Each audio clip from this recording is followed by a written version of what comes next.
ترک وفا بائی نایاب جیلانی ایپیسوڈ 2۔ اس کا انکار کوئی معمولی واقعہ نہیں تھا جو گھر کی فضا پرامن رہ جاتی۔ اینی تک اس کا انکار منو ان پہنچ چکا تھا سو اس کے تیور بگڑتے دیر نہیں لگی تھی۔ اس نے اپنے تئیں کھلم کھلا اعلان جنگ کر دیا تھا۔ پہلے مارے باندھے کچن میں چلی جاتی تھی، اب اعلانیہ طور پر بائیکاٹ کر چکی تھی، اور بات صرف کھانا بنانے تک محدود نہیں تھی۔ اس نے کچھ دن بعد کچن الگ کرنے کا بھی شوشہ چھوڑ دیا۔ وہ اوپر والے پورشن میں الگ ہونے کا ارادہ رکھتی تھی۔ ابھی بات صرف ممی کے کانوں میں اس نے ڈیل دی تھی۔ فی الحال اس پہ عمل کرنے کا ارادہ نہیں رکھتی تھی، چونکہ وہ زی شاہ کو آخری حد تک منانے کی کوشش کرنا چاہتی تھی، اور زی شاہ تو گویا ان لوگوں سے قطعاً بے نیاز ہو چکا تھا۔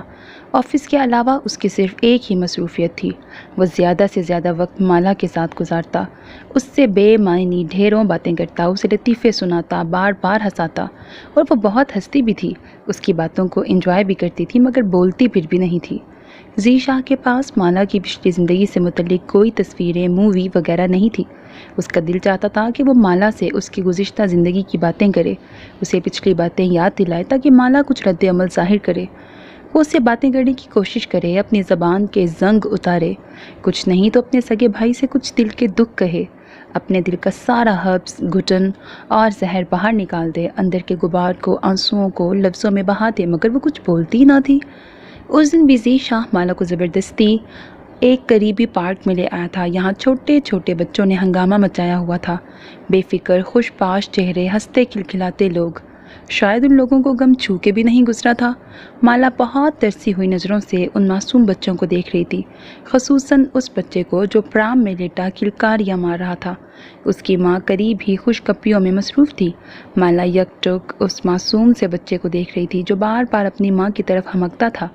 بچے کے چہرے کو پیاسی نظروں سے دیکھتی مالا کی آنکھوں میں حسرت کرلا رہی تھی۔ زی شاہ سے یہ منظر دیکھا نہیں گیا، اس نے اپنی نگاہوں کا رخ موڑ لیا تھا، پھر اس نے مالا کو اپنی طرف متوجہ کیا۔ کیا دیکھ رہی ہو مالا؟ یہ بچہ تمہیں اچھا لگ رہا ہے؟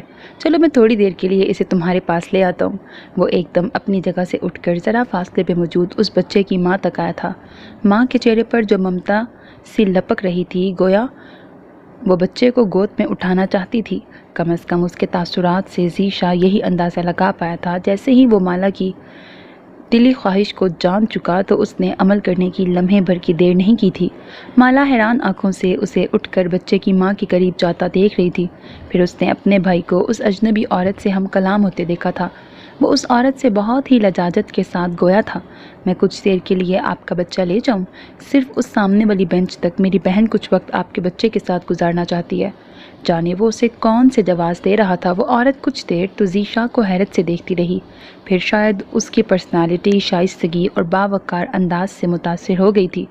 اس نے زی شاہ کی التجا پہ غور کرتے ہوئے ذرا فاصلے پہ موجود اس بینچ کی طرف دیکھا جہاں ایک بہت ہی کامنی سی کچھ کھوئی لڑکی یک ٹک پرام کی طرف دیکھے جا رہی تھی۔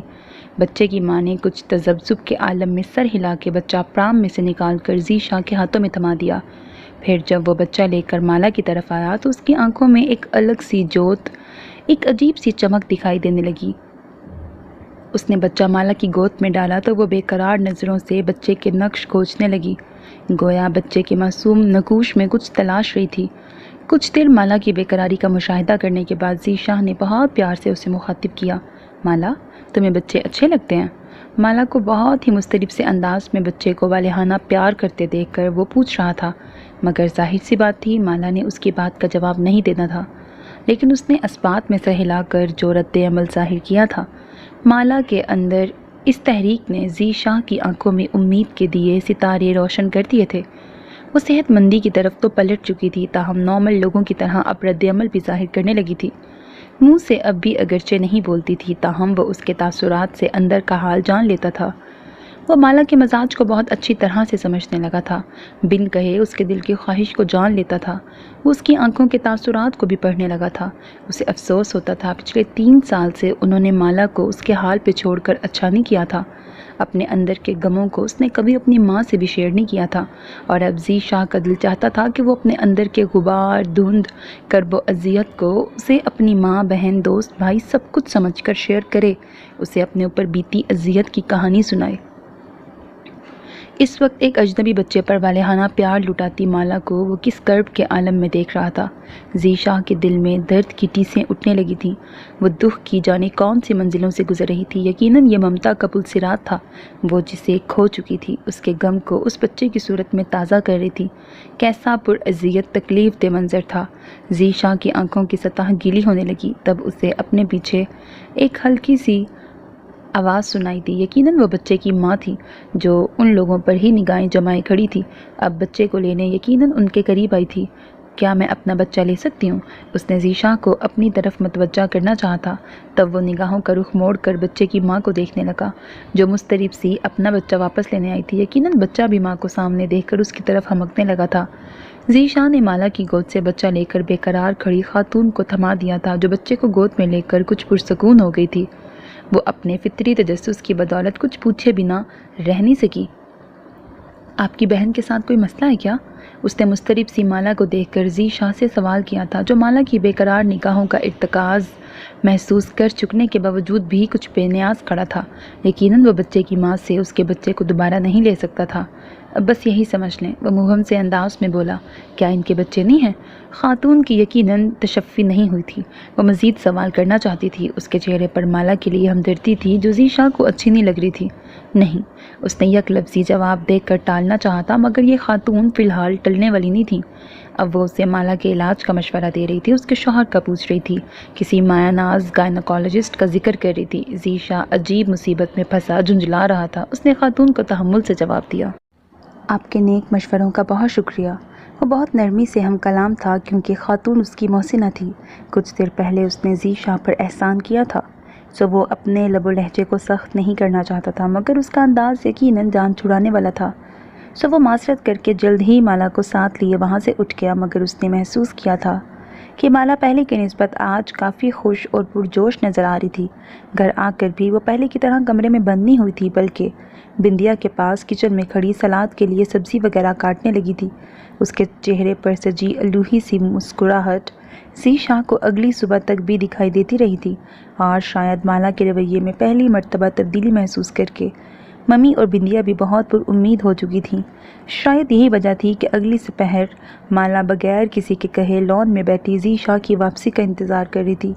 وہ زندگی کی طرف دھیرے دھیرے ہی صحیح لوٹنے لگی تھی، اور یہ خوش آئند عمل تھا۔ اسے اگلے دن ذیشا مالا کو پارک لے جانے کے بجائے شاپنگ کے لیے لے آیا تھا، مگر مالا بجائے بوتیکس کی طرف ٹوائے شاپس کو دیکھ دیکھ کر ان کی طرف بڑھ رہی تھی۔ کچھ سوچ کر وہ اسے ٹوائے شاپ کی طرف لے آیا تھا۔ تب مالا نے کتنے ہی جوش اور جذبے کے ساتھ ڈھیروں کھلونے خرید لیے تھے۔ اب وہ چھوٹے چھوٹے کپڑے خرید رہی تھی، چوسنیاں اور فیڈر لے رہی تھی، ڈال ہاؤس اور پپی ہاؤس پیک کروا رہی تھی۔ آج وہ عام دنوں سے ہٹ کر بہت خوش تھی۔ اس کی سرخ رنگت میں عجیب سی چمک نظر آ رہی تھی، چمکیلی آنکھیں خوشی سے دمک رہی تھیں، اور ذیشا بہن کو خوش دیکھ کر اندر تک خود ہی سرشار ہو رہا تھا۔ اس کی کوششیں رنگ لا رہی تھیں۔ جب وہ ڈھیروں شاپنگ بیگ کے ساتھ مالا کو لیے گھر واپس آیا، تب اس کی پہلی مٹ بھیڑ اینی سے ہوئی تھی۔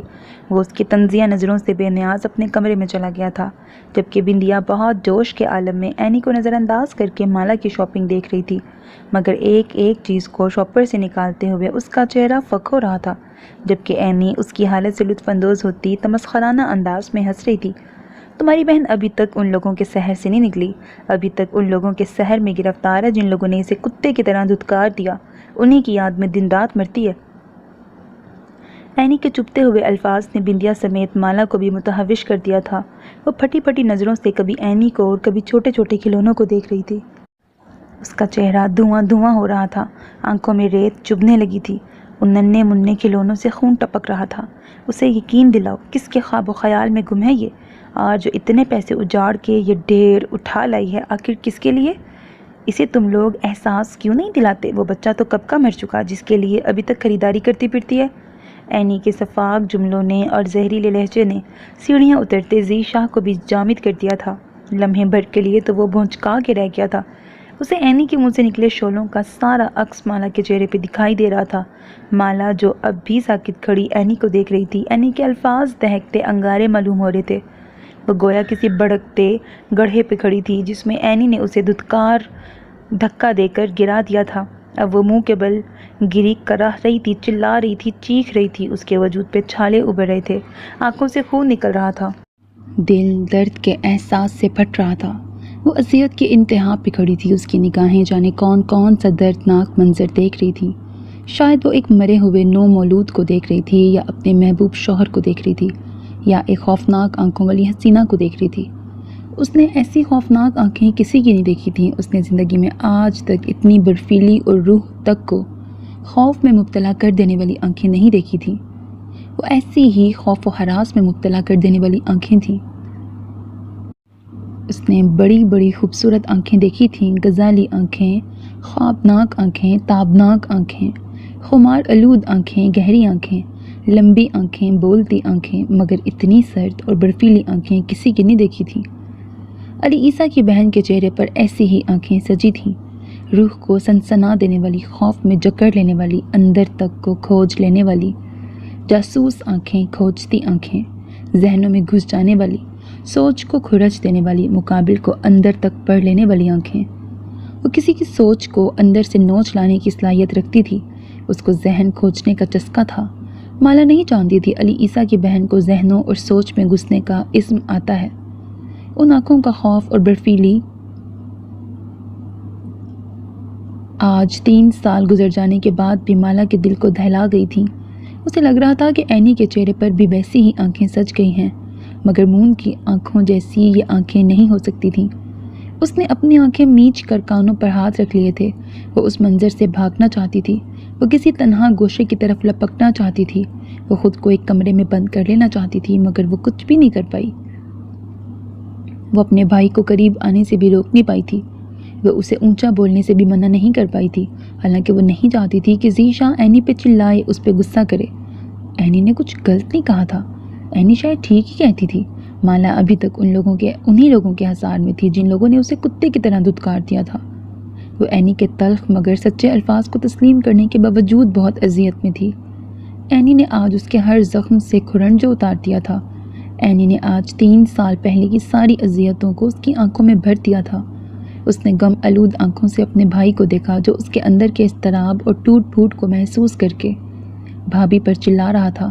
وہ اسے ٹوٹتا بکھرتا دیکھ کر تحمل کا مظاہرہ نہیں کر سکا تھا۔ وہ اینی پر الٹ پڑا تھا۔ میری بہن کو کچھ ہوا تو میں تمہیں زندہ نہیں چھوڑوں گا۔ وہ مالا کی پتلیاں الٹتے دیکھ کر چلا رہا تھا۔ وہ اینی کو برا بھلا کہہ رہا تھا۔ اینی دیور کو اچانک آتا دیکھ کر خفت زدہ رہ گئی تھی۔ اسے اپنی صفائی میں بولنے کے لیے کوئی الفاظ نہیں مل رہے تھے۔ ذیشا کو اب کوئی وضاحت بھی نہیں چاہیے تھی۔ وہ بہن کی بگڑی حالت کو دیکھ کر مزید زہر پھونکنا ترک کر کے اس کی طرف متوجہ ہو گیا تھا۔ مالا کا سہما دل ان بھاری لفظوں کی اذیت نہ سہتے ہوئے مدھم پڑ رہا تھا۔ اس کی آنکھیں اب بھی کچھ بھولے بسرے مناظر کھوج رہی تھیں۔ کبھی ایک مرا ہوا نو مولود سامنے آ جاتا، کبھی علی عیسیٰ کا مسکراتا چہرہ دل دھڑکا دیتا، کبھی مون کی برفیلی نگاہیں اسے خوف میں مبتلا کر دیتی، اور کبھی اسے اپنے بھائی کا چہرہ اپنی طرف متوجہ کر لیتا۔ وہ آج بھی بہت دن پہلے کی طرح سے مالا سے التجا کرتے کہہ رہا تھا، تو اپنے دکھ مجھ سے کیوں نہیں کہتی؟ مجھے بتا، تیرے ساتھ علی عیسیٰ نے کیا کیا تھا؟ آخر 3 سال پہلے کیا ہوا؟ مجھے بتا مالا، میں تیرے سارے دکھوں کا مداوع کروں گا، میں تیرے مجرم کو انجام تک پہنچاؤں گا۔ اس کا بھائی آج بھی سوال کر رہا تھا۔ مالا آج بھی خاموش تھی۔ وہ اسے کیا بتاتی؟ وہ اپنے بھائی کو بھلا کیا بتا سکتی تھی؟ اسے کسی کی برفیلی نگاہوں نے منجمد کر دیا تھا۔ وہ کسی کی خوفناک ترین آنکھوں کی دہشت میں مبتلا ہو گئی تھی۔ اسے زندگی میں پہلی مرتبہ کسی کی حسین تر آنکھوں سے بھی خوف آیا تھا۔ کیا خوبصورت آنکھیں بھی کسی کو سہما سکتی ہیں؟ کیا حسین چہرے بھی دہشت زدہ کر دیتے ہیں؟ شاید ایسا نہیں ہوتا، مگر مالا کے ساتھ ایسا ضرور ہوا تھا۔ وہ ایک ملکوتی حسن رکھنے والی اپنی ہی ہم عمر ایک لڑکی سے پہلے ہی روز ہراساں ہو گئی تھی۔ مالا کو اس لڑکی کے سحر انگیز حسن نے خوفزدہ کر دیا تھا۔ وہ اس لڑکی کی آنکھوں کے سہما دینے والے تاثر سے پہلی ملاقات میں ہی دہشت زدہ رہ گئی تھی۔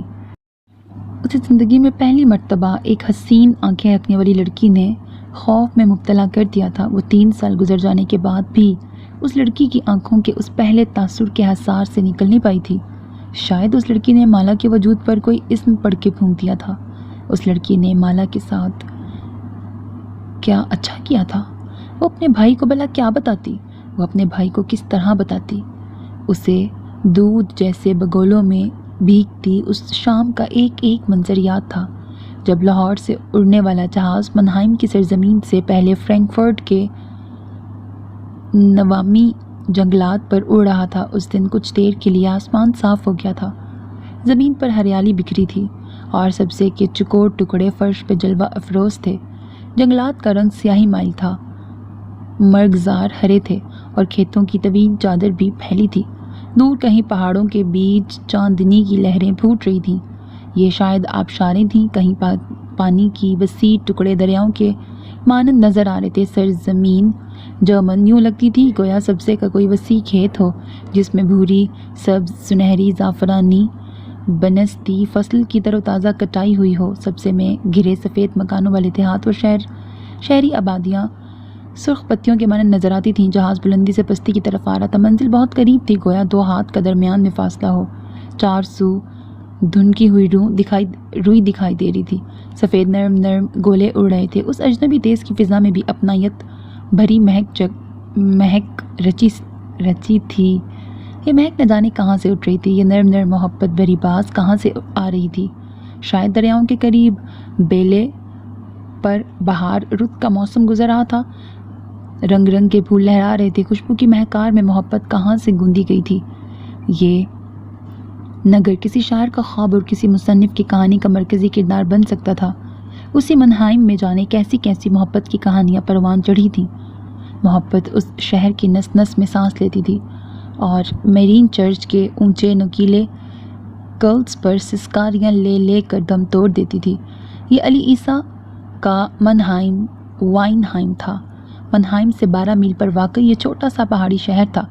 وائنہائم یعنی شراب کے نشے میں مخمور یہاں انسان نہیں، تلمساتی رومانوی کردار بسا کرتے تھے، کالی چمکتی سڑکوں پر چلتے پھرتے نظر آیا کرتے تھے۔ اس شہر کی فضا میں محبت رچی ہوئی تھی۔ سرمئی سڑکوں پر خوش پوشاک خوبصورت لوگ چلتے تھے اور شیشوں کی دکانوں میں چینی کی گڑیا جیسی سیلز گرلز راہ چلتوں کو اپنی طرف متوجہ کر لیتی تھیں۔ اس شہر کے پس منظر میں بلند پہاڑوں کی سرمئی چوٹیاں تھیں اور انہی پہاڑوں پر کہیں کہیں سفید خوبصورت مکان، جانے ان پتھروں پر یہ مکان کھڑے کیسے تھے؟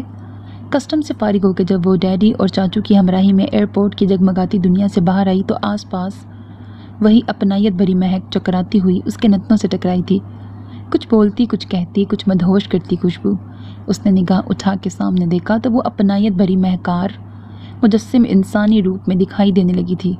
وہ ایک دم متحیر رہ گئی تھی۔ اس کی نگاہوں نے پہلی مرتبہ علی عیسیٰ کو دیکھا تھا۔ وہ اس کی زندگی میں آنے والا پہلا مرد تھا۔ اس نے اپنے باپ اور بھائیوں کے بعد علی عیسیٰ کو دیکھا تھا۔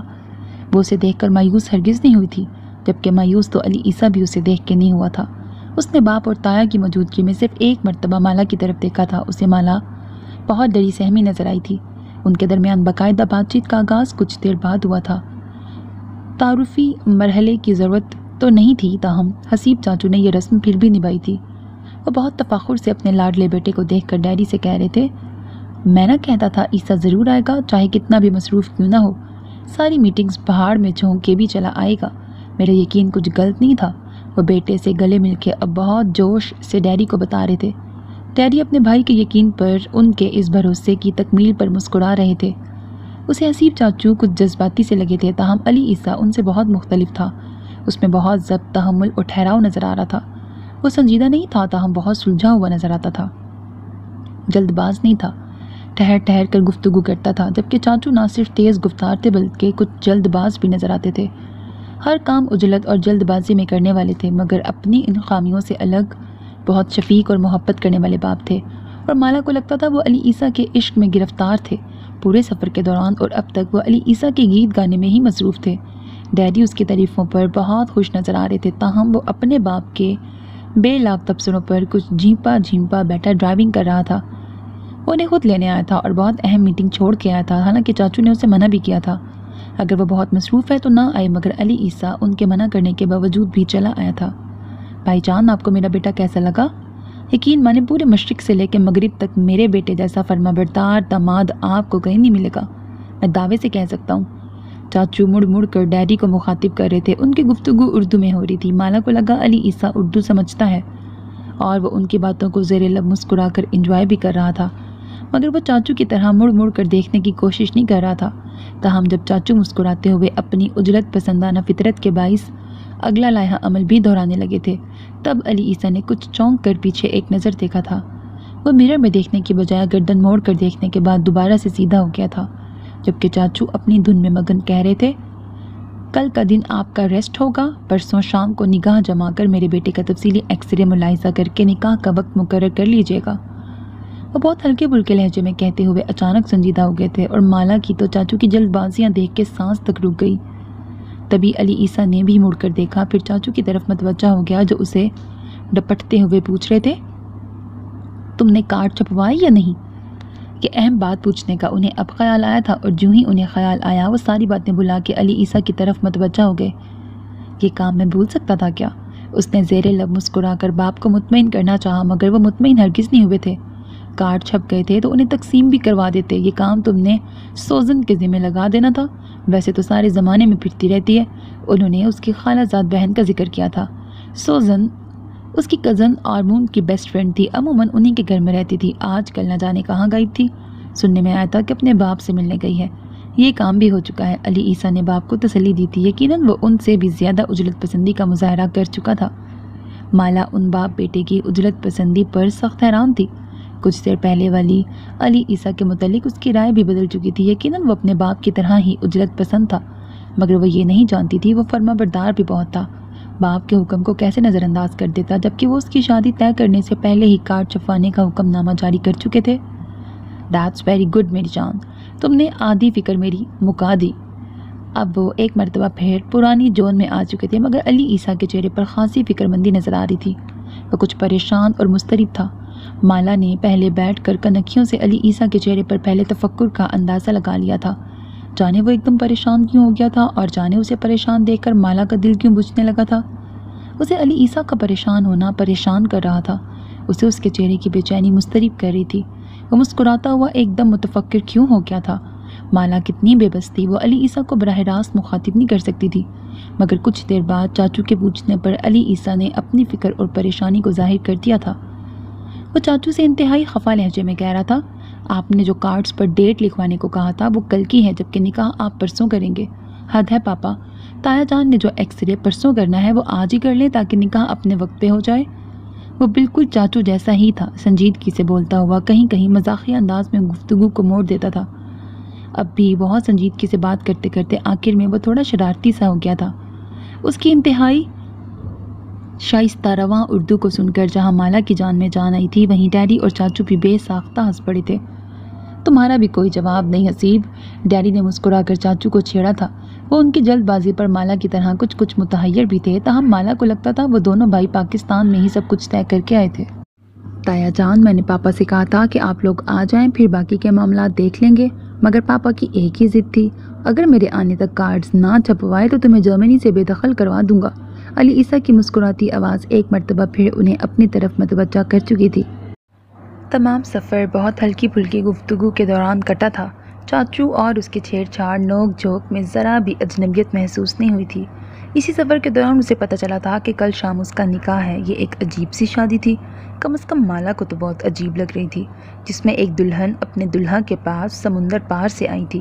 حالانکہ اس میں کچھ عجیب نہیں تھا، مگر ایسے تجربے سے وہ پہلی مرتبہ گزر رہی تھی، سب کچھ بہت نیا، الگ اور عجیب نظر آ رہا تھا۔ اسی سفر میں علی عیسیٰ نے 2-4 مرتبہ خود ہی اسے مخاطب بھی کیا تھا۔ ڈیڈی اور چاچو کی موجودگی میں وہ کچھ جھیپ رہی تھی، تاہم اسے ہوں ہاں میں جواب تو دینا ہی تھا۔ وہ نہ بھی بولتی تب بھی چاچو نے زبردستی ہر بات میں اسے گھسیٹ لینا تھا۔ اس پورے سفر کے دوران میٹھا میٹھا نہایت شیریں انداز میں بولتا علی عیسیٰ ڈیڈی کو ہی نہیں بلکہ مالا کو بھی اپنا گرویدہ کر چکا تھا۔ چاچو نے صحیح کہا تھا، ان کے بیٹے کو دیکھ کر وہ دونوں باپ بیٹی اس کے عشق میں مبتلا ہو چکے تھے۔ وہ ایسا ہی تھا جسے دیکھ کر بس اس سے محبت کی جاتی۔ سرمئی سڑک پر فراٹے بھرتی اس کی لاڈلی بینز ایک بہت ہی خوبصورت مکان کے سامنے آ رکی۔ بینز سے عشق کی بھی ایک الگ کہانی علی عیسیٰ نے اسے سنائی تھی۔ دوران سفر بہت کم گفتگو ان دونوں کے درمیان ہوئی تھی، اس کے باوجود جب گیراج سے ڈیڈی اور چاچو نکل کے اندر چلے گئے اور وہ ان لوگوں کا سامان ڈگی میں سے نکال رہا تھا، تب مالا ایک دم رک گئی تھی۔ اسے منہ اٹھا کر اندر چلے جانا کچھ مناسب نہیں لگا تھا، وہ بھی اس صورت میں جب اتنا ڈھیر سامان وہ اکیلے ہی ڈھونے والا تھا۔ تب مالا نے سوچا وہ کچھ سامان اٹھانے میں اس کی مدد کرے گی۔ اسے رکتا دیکھ کر وہ کچھ چٹک گیا، مگر سامان اٹھا کر اندر لے جانے سے پہلے اس نے اپنی پیاری بینز کی ونڈ سکرین بہت اچھی طرح چمکا دی تھی۔ حالانکہ اس کی گاڑی پر ذرا سی گرد بھی نہیں تھی، اس کے باوجود دل جمی سے گاڑی صاف کر کے مالا کی طرف متوجہ ہوا تھا۔ تمہارے آنے سے پہلے میری زندگی میں بس بینز تھی۔ مجھے اس سے لافانی محبت ہے، مگر اب میں اس سے محبت کرنا چھوڑ کر بس تم سے محبت کروں گا۔ مجھے تم بہت اچھی لگی ہو، ایک دم معصوم اور دل نشیں۔ لگتا ہے تمہاری سوچ پر کسی کے نام کی ہلکی سی بھی گرد نہیں پڑی۔ میں جوہر شناس ہوں ڈیئر، اتنا حیران کیوں ہوتی ہو؟ چلو تم اندر آؤ، میں سامان اٹھاتا ہوں۔ بینز کو تو چمکا دیا ہے، اب یہ صبح آفس جانے کے لیے تیار ہے۔ خیر آفس سے تو کل چھٹی کروں گا، آفٹر آل اتنی دور سے مہمان آئے ہیں، ان کو ٹائم دینا تو بنتا ہے۔ مہمان بھی چونکہ خاص ہیں، سو وقت بھی زیادہ دینا ہوگا۔ میری باتیں تو ختم نہ ہوں گی، چلو اندر چلتے ہیں۔ تم بھی کیا سوچتی ہوگی گاڑی میں کیسا بیبا بنا ہوا تھا؟ وہ بغیر رکے بولے گیا۔ دراصل تایا جان کی موجودگی میں ذرا کم بول رہا تھا، حالانکہ ہم دونوں باپ بیٹا بہت منہ پھٹ اور باتونی ہیں۔ تم ہماری باتیں سن کر کبھی بور نہیں ہوگی، میں یہ دعوے کے ساتھ کہتا ہوں۔ علی عیسیٰ اپنی بینز سے زیادہ تیز بولنے والا تھا۔ مالا نے فی الفور ایک مرتبہ پھر اپنی رائے بدل لی تھی۔ وہ منہ کھولے حیرانگی سے اسے بولتا سن اور دیکھ رہی تھی۔ اسے علی عیسیٰ کا بولنا بہت اچھا لگ رہا تھا۔ وہ بہت نرم ملائم لہجے میں بولتا تھا، بہت میٹھا اور دل آویز انداز۔ اسے دلوں میں گھر کرنا آتا تھا، اسے مالا کے دل میں گھر بنانا تھا۔ اسے دلوں میں گھر بنانا اور دلوں میں بسنا آتا تھا۔ وہ مالا کے دل میں ہمیشہ کے لیے رچ بس گیا تھا۔ وہ عمر بھر کے لیے سمندر پار سے آئی اس چھوٹی سی لڑکی کے دل میں ٹھہر گیا تھا۔ وہ اس لڑکی کی آنکھ کا پہلا خواب تھا۔ وہ بینز سے محبت چھوڑ کر سمندر پار سے اپنے بہت پیاروں کو چھوڑ کر آئی اس ڈری سہمی لڑکی سے محبت کرنے لگا تھا۔ وہ بینز سے محبت مذاقن نہیں کرتا تھا، اسے اپنی گاڑی سے بہت پیار تھا اور وہ اس کی حفاظت بھی بہت کرتا تھا۔ مالا کو اچھی طرح یاد تھا، ایک دن کسی جذباتی لمحے کی قید میں اس نے مالا سے کہا تھا، خدا نخواستہ تم میری زندگی سے چلی گئیں تو یہ بینز بھی میرے ساتھ نہیں رہے گی۔ وہ جو کہتا تھا ٹھیک ہی کہتا تھا اور اکثر اپنی کئی باتوں پہ عمل بھی کر دکھاتا تھا۔ اس نے سچ کہا تھا، مالا اس کی کمپنی میں کبھی بور نہیں ہوئی تھی اور نہ وہ اس کی کہیں بات وہ کبھی جھٹلا پائی تھی۔ اس بھیگتی سرمئی شام محض کے رات سے لے کے اندرونی حصے تک کے دوران علی عیسیٰ نے کتنی بے تکلف فضا قائم کر لی تھی۔ اجنبیت کی گویا ایک دیوار کو ہمیشہ کے لیے گرا دیا تھا۔ یہاں آتے ہوئے جتنے اس کے دل میں خدشے تھے سب ایک ایک کر کے فنا ہو گئے تھے۔ اگلی صبح اتنی چمکتی، تابناک اور روشن تھی کہ مالا کی زندگی میں ایسی کوئی سحر آج سے پہلے طلوع نہیں ہوئی تھی۔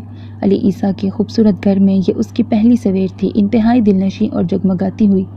آج ڈیڈی اور چاچو بھی بے انتہا خوش تھے۔ رات کو شادی کی تقریب تھی، تاہم یہ گھر شادی والا ہرگز نہیں لگ رہا تھا۔ یہاں ڈیڈی، چاچو اور علی عیسیٰ کے علاوہ اور کوئی نہیں تھا۔ وہ حیران تھی، رات سے اس نے چاچو کی اکلوتی بیٹی مون کو نہیں دیکھا تھا، نہ وہ ان لوگوں سے ملنے آئی تھی۔ جب وہ صبح اٹھ کر نیچے آئی تب بہت ہی اسٹائلش سے جگمگ کرتے کچن میں علی عیسیٰ کھڑا ناشتہ بنا رہا تھا۔ وہ بہت ہی مصروف نظر آ رہا تھا اور اس کے برابر یقیناً کلینر ملازمہ کھڑی تھی۔ وہ علی عیسیٰ کی ناشتہ بنانے میں مدد کر رہی تھی اور یقیناً علی عیسیٰ اس کے ناشتے بنانے سے مطمئن نظر نہیں آ رہا تھا۔ تبھی اسے مختلف قسم کی ہدایات دیتا خود بھی کام میں لگا ہوا تھا۔ اسے موجود پا کر وہ کچھ حیران سا مڑا۔ اتنی جلدی اٹھ گئی تم؟ میں تو سوچ رہا تھا کہ لنچ ٹائم تک اٹھو گی۔ ادھر بریک فاسٹ کم لنچ ریڈی ہو رہا ہے۔ وہ مسکراتا ہوا اس کی معلومات میں اضافہ کر رہا تھا، گویا ناشتے کی بجائے لنچ کرنا تھا۔ میں بھوک کی کچی نہیں، ڈنر تک کا بھی انتظار کر سکتی ہوں۔ مالا نے کندھے اچکا کر علی عیسیٰ کی طرف دیکھ کر کہا۔ وہ کچن میں جائزہ لینے نہیں آئی تھی بلکہ مختلف پکوانوں کی خوشبو کا پیچھا کرتی علی عیسیٰ کو تلاش کر رہی تھی۔ کچن تک آنے میں اسے دشواری نہیں ہوئی، وہ علی عیسیٰ کی آواز پہچان چکی تھی۔ یقیناً وہ ملازمہ کے ساتھ کسی اور زبان میں بات کر رہا تھا۔ اب چونکہ وہ کچن میں آ چکی تھی سو فارغ بیٹھنے کا تو سوال ہی نہیں تھا۔ وہ 2 قدم کا فاصلہ مٹاتی کوکنگ رینج تک آ گئی جب اس جرمن ملازمہ نے مسکرا کر اسے خوش آمدید کہا تھا۔ وہ 26-27 سال کی لڑکی تھی، ذرا موٹی سی مگر خاصی خوش اخلاق تھی۔ اس سے مسکرا کر اپنی زبان میں پوچھنے لگی۔ مالا جو اس کی عمر کا اندازہ کر رہی تھی کچھ چونک سی گئی۔ اس کا اخلاق لہجے سے چھلک رہا تھا، بہت میٹھے لہجے میں نہ جانے کیا بول رہی تھی۔ مالا حولنک سی علی عیسیٰ کا منہ تکنے لگی۔ تب اس نے فرائنگ پین میں آلو کے کتلے فرائی کرتے ہوئے اسے بتایا تھا، نینی تمہارا حال پوچھ رہی ہے، اسے تم سے مل کر بہت خوشی محسوس ہو رہی ہے۔ علی عیسیٰ کے وضاحتی انداز کو ملاحظہ کر کے جواباً مالا نے بھی خاصے جوش کا مظاہرہ کیا تھا۔ وہ اخلاق کے بدلے بد اخلاقی نہیں دکھا سکتی تھی۔ اس کے نرم رویے کو محسوس کر کے نینی کچھ اور پھیلتی نہ جانے پھر کون سی گت مت کرنے لگی تھی۔ اب کہ نینی نے بولتے ہوئے سنترے کا جوس اس کے سامنے کیا تھا، مالا نے یہی سمجھا وہ اس سے پوچھ رہی ہے کہ جوس لوگی یا نہیں۔ اس نے اس بات میں سر ہلایا، تب ایک مرتبہ پھر علی عیسیٰ نے مداخلت کی تھی۔ وہ اسے بغیر شرمندہ کیے بہت نرمی سے بتا رہا تھا، نینی پوچھ رہی ہے تم کیا کھانا پسند کرو گی؟ علی عیسیٰ گویا ان دونوں کے درمیان گفتگو بڑھانے کا سبب بن گیا تھا۔ اس نے مالا کو بتایا تھا نینی کو انگلش نہیں آتی، وہ صرف اپنی مادری زبان میں بات کر سکتی تھی۔ تب مالا کو لگا اسے دیواروں سے ہی زیادہ ہم کلام ہونا پڑے گا۔ ظاہر سی بات تھی، جب دن تک علی عیسیٰ گھر میں تھا، چند دن تک علی عیسیٰ گھر میں تھا، بعد میں اسے دفتر بھی جانا تھا، تب نہ جانے اس کا کیا بنتا، مگر وہ بعد کی باتوں کو ابھی سے نہیں سوچنا چاہتی تھی۔ کچھ دیر بعد نینی نے جوس اور فرائی شدہ قیمہ سلائس میں سجا کے اس کے سامنے رکھا تھا۔ لنچ بس تیاری کے آخری مراحل میں ہے، تب تک تم جوس اور سینڈوچ کھا لو۔ علی عیسیٰ نینی کو برتن لگانے کا کہہ کر اس کے سامنے رکھے سٹول پر بیٹھ گیا۔ اب وہ اس کے سامنے بھلا کیسے کھاتی؟ جو ایک گھونٹ جوس کا بھرا تھا وہی حلق میں پھنس گیا تھا۔ اسے لگا وہ کبھی اس کے سامنے کچھ کھا نہیں سکے گی۔ وہ بہت پرشوق نظروں سے اسے دیکھ رہا تھا، مگر شاید وہ اسے نہیں سینڈوچ کو دیکھ رہا تھا۔ اس نے سینڈوچ کو چکھا تک نہیں تھا۔ کیا تمہیں پسند نہیں آیا؟ آج تو سب کچھ دیسی بنایا ہے، تم اسے چکھو تو صحیح۔ اب وہ اتنے پیار سے مجبور کر رہا تھا، تب مالا کو سینڈوچ چکھنا ہی پڑا۔ وہ تو شاید اسے پورا سینڈوچ کھلا کے اٹھنے کا ارادہ رکھتا تھا۔ سو مالا نے اس کا دھیان بٹانے کی غرض سے کہا مون کہاں ہے؟ وہ نظر نہیں آئی۔ مالا کو موضوع بدلنے کے لیے اتنا اچھا مون کے علاوہ ٹاپک نہیں مل سکتا تھا۔ اس کا سوال سن کر علی عیسیٰ قدرے بدھ سا گیا تھا۔ اس کے چہرے کی جوت بھی ہلکی پڑ گئی تھی۔ وہ اتنا اداس اور مضطرب نہ جانے کیوں ہو گیا تھا۔ اس نے سوچا وہ اپنا سوال پھر سے دہرائے، مگر اس کے سوال دہرانے سے پہلے ہی علی عیسیٰ نے بہت بجھے لہجے میں بتایا تھا مون ہماری نانی کی طرف ہوتی ہے۔ ممی کے بعد اسے نانی نے اپنے پاس رکھ لیا تھا، مگر پھر بعد میں پاپا اسے لے آئے، مگر اب وہ پھر نانی کے گھر چلی گئی ہے۔ ہماری گراس موتر بہت نائس ہیں۔ علی عیسیٰ نے مون کے متعلق بتاتے ہوئے شاید بہت ساری باتوں کو چھپا لیا تھا۔ اس نے مالا کو یہ نہیں بتایا تھا مون ان باپ بیٹے کے ساتھ لڑائی کر کے گئی ہے اور وہ ان دونوں سے ناراض تھی۔ علی عیسیٰ نے مزید مون کے متعلق بات کرنے سے گریز کرتے ہوئے نینی کے بلانے پر اسے باہر آنے کا اشارہ کیا تھا۔ کچھ دیر بعد ڈیڈی اور چاچو بھی آ گئے تھے۔ کھانا بہت ہی خوشگوار ماحول میں کھایا گیا تھا۔ جانے کون کون سی ڈشز تھیں ان کے نام جانے بغیر کھانے کی لذت اور ذائقے کو انجوائے کرتے ہوئے وہ علی عیسیٰ اور چاچو کی مزیدار گفتگو سن رہی تھی۔ تب چاچو نے مالا کو دیکھ کر شرارتی انداز میں کہا تم بہت خوش ہو رہی ہو نا کہ جرمن فوڈ دیسی کھانوں جیسا ملا جلا ہے، تو بیٹا زیادہ خوش فہمی میں مبتلا مت ہونا۔ یہ تو آج میرے بیٹے نے خاص تم لوگوں کے لیے حامل براتن سوپن گے میشتر سلاد اور دوت پتہ نہیں کیا لکھا ہوا ہے جیسے آئٹم بنوائے ہیں۔ بالکل دیسی کھانوں جیسی لذت اور ذائقہ ہے، تاکہ تم آتے ساتھ فاقے کرنے نہ لگ جاؤ۔ چاچو کی شرارتی نظریں محسوس کر کے مالا کچھ جھینپ گئی تھی، جبکہ علی عیسیٰ نے فوراً مالا کی طرفداری کی تھی۔ پاپا یہ ہمارے کھانے بھی اتنے ہی ذوق و شوق سے کھائے گی، مجھے پورا یقین ہے۔ علی عیسیٰ نے نہ جانے کس رو میں اس کی طرفداری کرتے ہوئے اتنا بڑا دعویٰ کر لیا تھا۔ ادھر تو چاچو فوراً اس کا امتحان لینے پہ تیار ہو چکے تھے۔ وہ شاید بیٹے کا دعویٰ پورا ثابت کرنا چاہتے تھے۔ وہ تو حامل براتن کو بمشکل نگل رہی تھی۔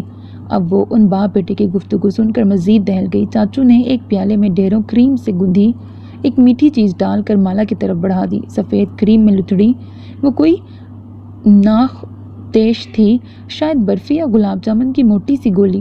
مالا میٹھا بہت کم کھاتی تھی اور یہ عجیب سی سویٹ ڈش تو اس کے حلق سے نیچے اتر ہی نہیں رہی تھی، مگر چونکہ چاچو نے علی عیسیٰ کو چیلنج دے دیا تھا، سو وہ علی عیسیٰ کی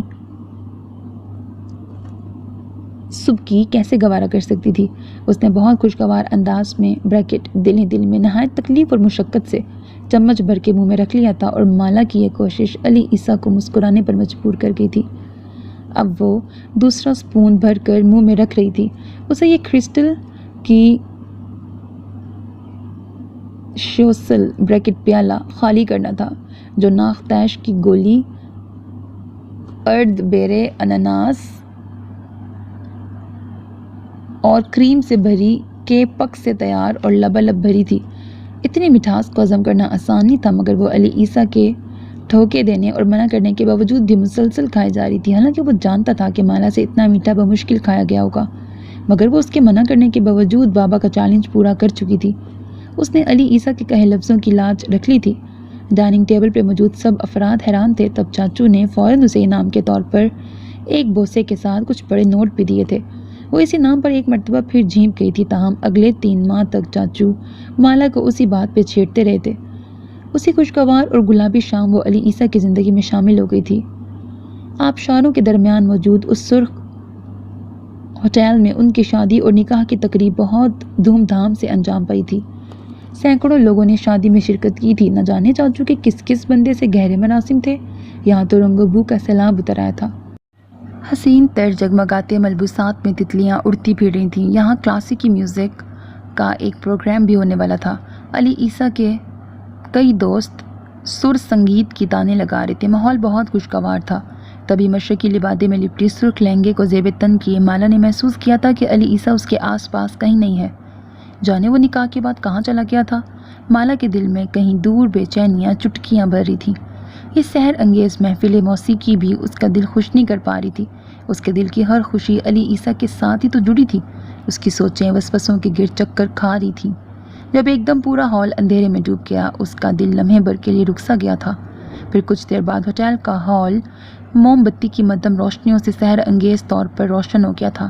ویٹرز ادھر ادھر گھوم رہے تھے، کچھ موم بتیوں کو روشن کر رہے تھے۔ پھر مالا کی آنکھوں نے ایک حیرت انگیز منظر دیکھا۔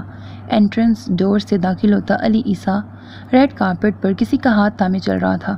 اس کے برابر ریشمی سیاہ موتیوں سے بھری شرٹ پہنے ایک بہت خوبصورت لڑکی سہج سہج کر قدم اٹھا رہی تھی۔ اس کے بال بہت لمبے تھے، اتنے لمبے اور سرخ تھے گویا ریشم کی سرخ آبشار ہو۔ اس نے بالوں کی بہت اونچی پونی کر رکھی تھی اور اس پونی میں نگینے جڑے تھے۔ سر پر یاقوت اور ہیرے سے سجا کراؤن پہن رکھا تھا۔ اس لڑکی کا سر جھکا ہوا تھا اور وہ اسٹیج تک سر جھکائے ہی آ رہی تھی۔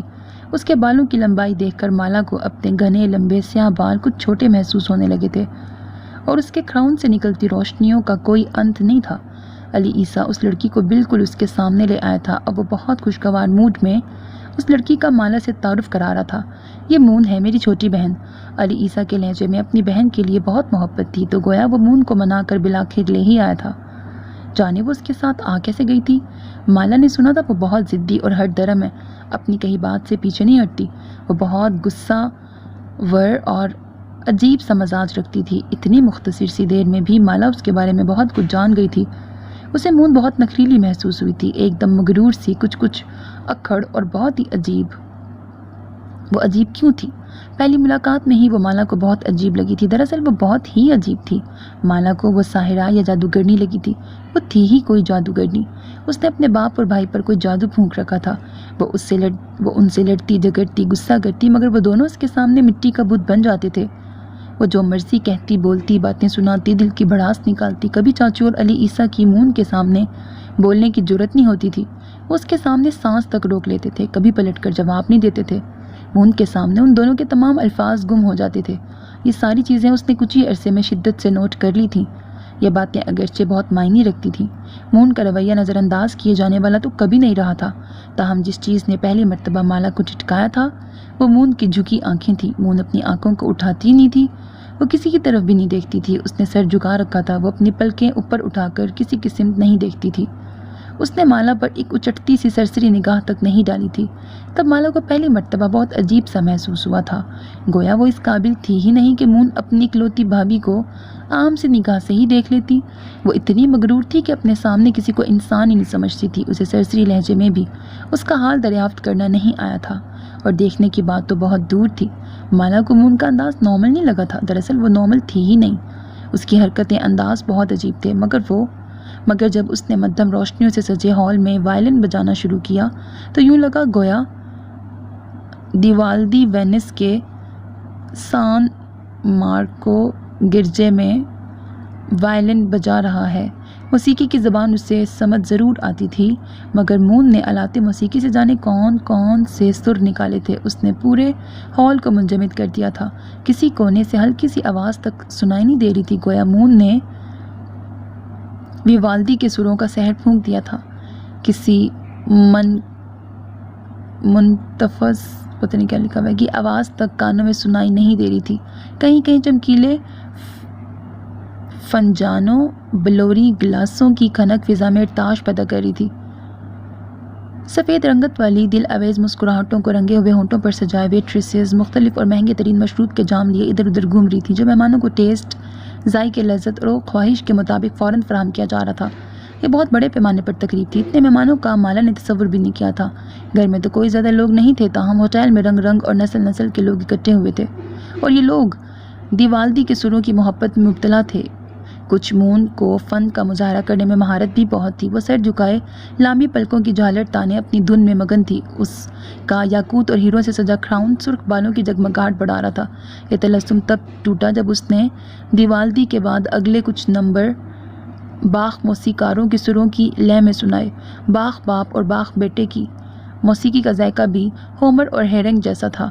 بوڑھے باخ کے سر الگ رنگ رکھتے تھے، الگ سر، ذائقہ اور لذت رکھتے تھے، جبکہ جوان باخ کی سروں کی لذت کچھ اور تھی۔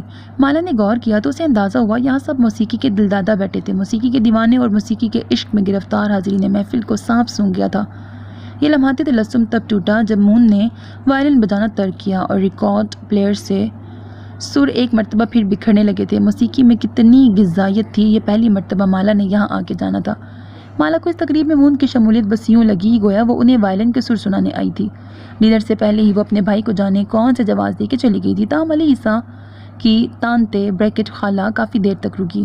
وہ بھی اگرچہ اپنی بھانجی کی طرح خاصی اکھڑی اکھڑی تھی، اکھڑی اکھڑی تھی، البتہ وہ تقریب کو چھوڑ کر گئی نہیں تھی، جبکہ مون تو یوں لگتا تھا گویا جان چھڑا کے بھاگ گئی ہے۔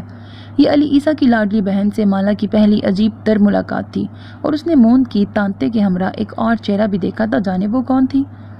مون سے اس کی اگلی ملاقات شادی کے 2 ہفتے بعد ہوئی تھی۔ یہ 2 ہفتے کتنے خوشگوار گزرے تھے، مالا ان کو لفظوں میں بیان نہیں کر سکتی۔ ڈیڈی واپس چلے گئے تھے، جبکہ وہ علی عیسیٰ کی ہمراہی میں گویا بادلوں کے رتھ پر سوار تھی۔ چاچو نے کہا تھا علی عیسیٰ مالا کو پورا منہائمن وائلنہائم گھما کر لائے۔ دراصل یہ ان کا ہنی مون پیریڈ تھا۔ علی نے کہا تھا وہ جتنا مرضی اس کی فراغت سے فائدہ اٹھا لے، کیونکہ اگلے بہت سارے دنوں میں وہ ڈھیر سارا مصروف ہونے والا تھا۔ مگر یہ دن اس نے مالا کے نام کر دیے تھے۔ تب ہیروں کی مانند دمکتی مالا کا رنگ روپ دیکھنے سے تعلق رکھتا تھا۔ عیسیٰ اسے اکثر چھیڑتا، اسم بامسمہ ہو تم، سچ میں میرے گلے کا ہار بن گئی ہو۔ اس کے نام کا حوالہ علی عیسیٰ کی چھیڑ تھا۔ وہ کبھی اسے ہار سنگار کہتا، کبھی گلوبند، کبھی موتیوں کی مالا، کبھی گلابوں کی مالا، کبھی موتیے اور جوہی کی مالا۔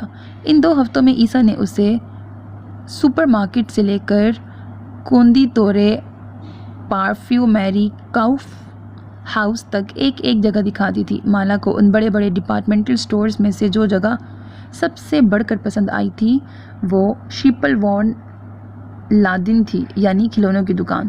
شیشے کے چمکتے شیلف پہ سجے رنگ رنگ کے کھلونے، چینی کی گڑیا، کانچ کی مورتیاں۔ اس کا دل چاہ رہا تھا وہ کھلونوں کا پورا ڈھیر خرید لے۔ اس نے بے شمار کھلونے خریدے بھی۔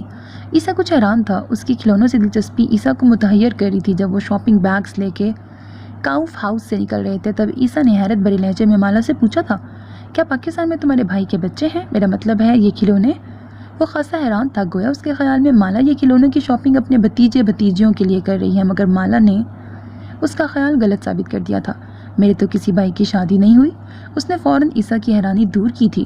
وہ کھلونوں کے ڈھیر کو اب بھی محبت پاش نظروں سے دیکھ رہی تھی۔ تب علی عیسیٰ نے حیرت سے کہا تھا، تو پھر یہ سب؟ یقیناً اس کی الجھن دور نہیں ہو رہی تھی۔ اگرچہ مالا خاصی کم عمر تھی، مگر پھر بھی کھلونے اکٹھے کرنے اور گڑیا کھیلنے کی عمر سے تو نکل چکی تھی۔ پھر اس ڈھیر کو خریدنے کا نہ جانے کیا مقصد تھا؟ یہ تو میں نے اپنے لیے، مالا کچھ بولتے ہوئے دانتوں تلے زبان کو داب چکی تھی۔ یقیناً وہ کچھ انہونی بولنے والی تھی، مگر بروقت احساس ہو جانے پر یکدم چپ کر گئی تھی۔ مگر علی عیسیٰ اس کی ادھوری بات کا مفہوم بھی سمجھ چکا تھا۔ تبھی ایک معنی خیز تبسم اس کے چہرے کو انتہائی روشن کر گیا تھا۔ پھر وہ جانے کتنی دیر تک ہنستا رہا، اپنی لاڈلی بینز میں بیٹھ کر بہت پیار سے ڈرائیونگ کرتا ہوا۔ اب بھی وہ مسلسل مسکرا رہا تھا۔ اس کی مسکراہٹ بہت کھلی کھلی، تر و تازہ اور چمکیلی سی تھی۔ وہ پیار بھری نظروں سے مالا کو دیکھ رہا تھا، گویا اس کے کہے گئے الفاظ کو انجوائے کر رہا تھا۔ اس کے لہجے کے معصومانہ پن سے محظوظ ہو رہا تھا، اس کی بے ساختگی اور سادگی سے حظ اٹھا رہا تھا، اس کی برجستگی سے لطف اس کی برجستگی سے لطف اندوز ہو رہا تھا۔ اسے مسلسل اپنی طرف دیکھتا پا کر مالا بہت کنفیوز ہو گئی تھی۔ وہ اس کی بے باکانہ نظروں سے گھبرا جاتی تھی۔ عیسیٰ کو یک ٹھک اپنی طرف دیکھتا پا کر اس نے بہت بونگی سی دلیل دی تھی، مجھے کھلونے اچھے لگتے ہیں اس لیے خریدے ہیں۔ مالا جانتی تھی اس کا جواز بوگس ہے، اس کی دلیل ہلکی ہے اور الفاظ ایسے نہیں جو علی عیسیٰ کو قائل کر لیں۔ وہ ابھی تک مسکرا رہا تھا مگر اس کی وضاحت ملاحظہ کر کے کھلکھلا کے ہنس پڑا تھا۔ میں نے تم سے وضاحت تو نہیں مانگی؟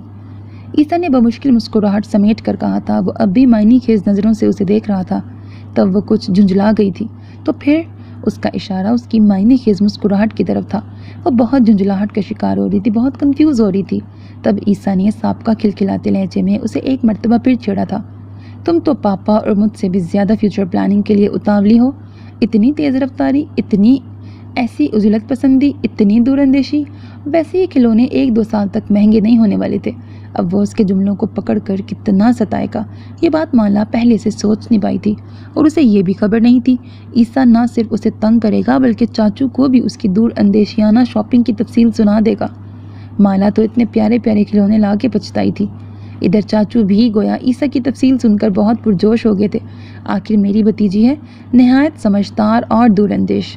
میں تمہارے لیے رشتہ مانگنے جانے سے پہلے کارڈ تک چھپوانے کی بات کر گیا تھا، پھر وہ میری عقل مندی سے متاثر کیوں نہ ہوتی۔ چاچو اور عیسیٰ کے درمیان نوک جھوک چلتی رہی تھی۔ وہ دونوں ایک دوسرے کے ساتھ بہت بے تکلف تھے، جبکہ مالا کچھ جھیمپ کر وہاں سے اٹھ گئی تھی، مگر عیسیٰ نے اس کی اگلے بہت سارے دن تک بھی درگت بنائے رکھی تھی۔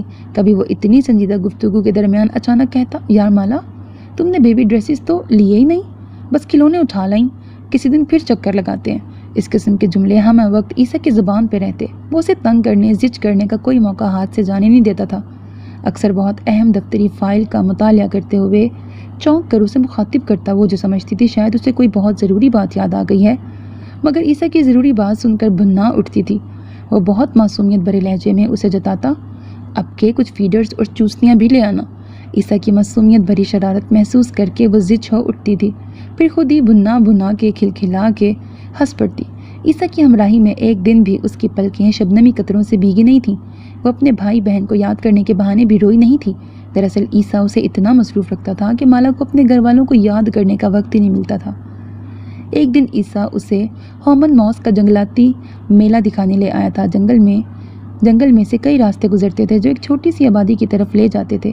جنگل میں سے گزر کر اس آبادی تک جانا مالا کو خاصا خوفناک لگ رہا تھا، مگر عیسیٰ کی تسلیاں دلا سے اسے بہادر بنائے ہوئے تھے۔ عیسیٰ نے بتایا تھا کہ آبادی کی طرف جانے والے راستے شہری سڑکوں کی طرح ہر قسم کے نشانات اور اشاروں سے مزین ہیں۔ رات کو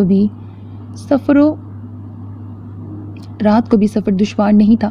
سڑکوں پر گہرے رنگوں کے تیر بنے ہوئے تھے جو رات کو لشکاریں مارتے تھے، یعنی سفر کٹھن نہیں، آرام دہ تھا۔ اور دیہی علاقوں میں ایسی سہولیات مالا کے لیے حیران کن تھیں۔ وہ لنچ کے بعد گھر سے نکلے تھے، پھر طویل جنگل کی سرنگ سے نکل کر کھلے آسمان تلے آئے، گویا مالا کی جان میں جان آئی تھی۔ اسے پورے راستے یہی خوف لاحق رہا تھا کہ جنگلی جانور کہیں سے نکل کر ضرور بدمزگی پھیلائیں گے۔ اگر زیادہ غصیلے ہوتے تو انہیں چیٹ پھاڑ بھی سکتے تھے، مگر یہ محض مالا کے اندیشے تھے۔ سارے سفر میں ایسا کوئی واقعہ پیش نہیں آیا تھا۔ آبادی کے قریب ہی ہوہن موس کے گرجا گھر کی گھنٹیاں سنائی دینے لگی تھیں۔ جانے یہ کس قسم کا میلہ تھا؟ مالا کے ذہن میں تو پاکستان میں مختلف علاقہ جات میں ہونے والے میلے گھوم رہے تھے، مگر یہاں ویسا کچھ بھی نہیں تھا۔ پان والوں کے سٹال تھے، نہ کلفی والوں کی پکار، نہ جھولے، نہ جانوروں کے کرتب۔ یہاں بہت رش ضرور تھا۔ اتنے لوگ قطار در قطار کہاں جا رہے ہیں؟ مالا نے حیرانگی سے عیسیٰ کو مخاطب کیا۔ اس کی حیرت بجا تھی۔ وہ مختلف ٹولیوں میں موجود لوگوں کو ڈھلوان سے اترتے دیکھ کر حیران ہو رہی تھی۔ جانے یہ لوگ کہاں جا رہے تھے؟ آج گاڈز ڈینس ہے نا؟ عیسیٰ کے بتانے پر وہ ہکا بکا سی اس کا چہرہ دیکھنے لگی، پھر اس کی آنکھوں میں ڈھیروں ناگواری اتر آئی تھی۔ اس کی سفید پیشانی پر بل نمودار ہوئے، ہونٹ ایک دوسرے میں بھنج گئے۔ بھلا ہمارا یہاں کیا کام؟ وہ بہت چاہ کر بھی اپنے غصے اور کرخ تاثرات پہ قابو نہیں پا سکی تھی۔ عیسیٰ اس کا غصہ، کرختگی اور ناراضگی کی وجہ گویا لمحوں میں سمجھ گیا تھا۔ تب اس نے بڑے پیار سے سمجھایا، ہم تو ہومن موس کی ہریالی دیکھنے آئے ہیں، مگر یہاں کا گرجا گھر بہت مشہور ہے، لوگ کرخے تک جا رہے ہیں، تمہیں گرجا گھر کی عمارت بھی دکھاؤں گا۔ ارے تم کیا سمجھ رہی ہو، پاگل ہو تم بھی یار، میں پکا مسلمان ہوں، تم کچھ غلط گمان میں نہ پڑو۔ عیسیٰ کی تسلی نے مالا کو لمحوں میں پرسکون کر دیا تھا۔ اس کے ذہن میں کیسے غلط خیال آ رہے تھے، بھلا عیسیٰ کا کسی چرچ میں کیا کام تھا؟ وہ بھی جانے کس وہم میں پڑ گئی تھی، حالانکہ اپنی آنکھوں کے سامنے کئی مرتبہ عیسیٰ کو نماز پڑھتے دیکھ چکی تھی۔ عیسیٰ اس کا غصہ دیکھ کر وضاحت دینے کے بعد اب بڑے لطف لینے والے انداز میں کہہ رہا تھا، تم غصے میں بہت اچھی لگتی ہو۔ وہ اسے چھیڑ رہا تھا۔ وہ ہوہن موس شمالی کی جانب پہاڑی شمال نہیں لکھا، شمالی ہی لکھا ہے، اوکے، پہاڑی جنگل کے کنارے پر بہت بھیگی اور سیلی ہوئی آبادی کو دیکھ رہی تھی۔ جنگل کا فسوں ہر طرف پھیلا ہوا تھا، حالانکہ اس کی گاڑی کھلے آسمانوں تلے آ چکی تھی۔ نیلگوں آسمان کا حسن کھلا پڑ رہا تھا۔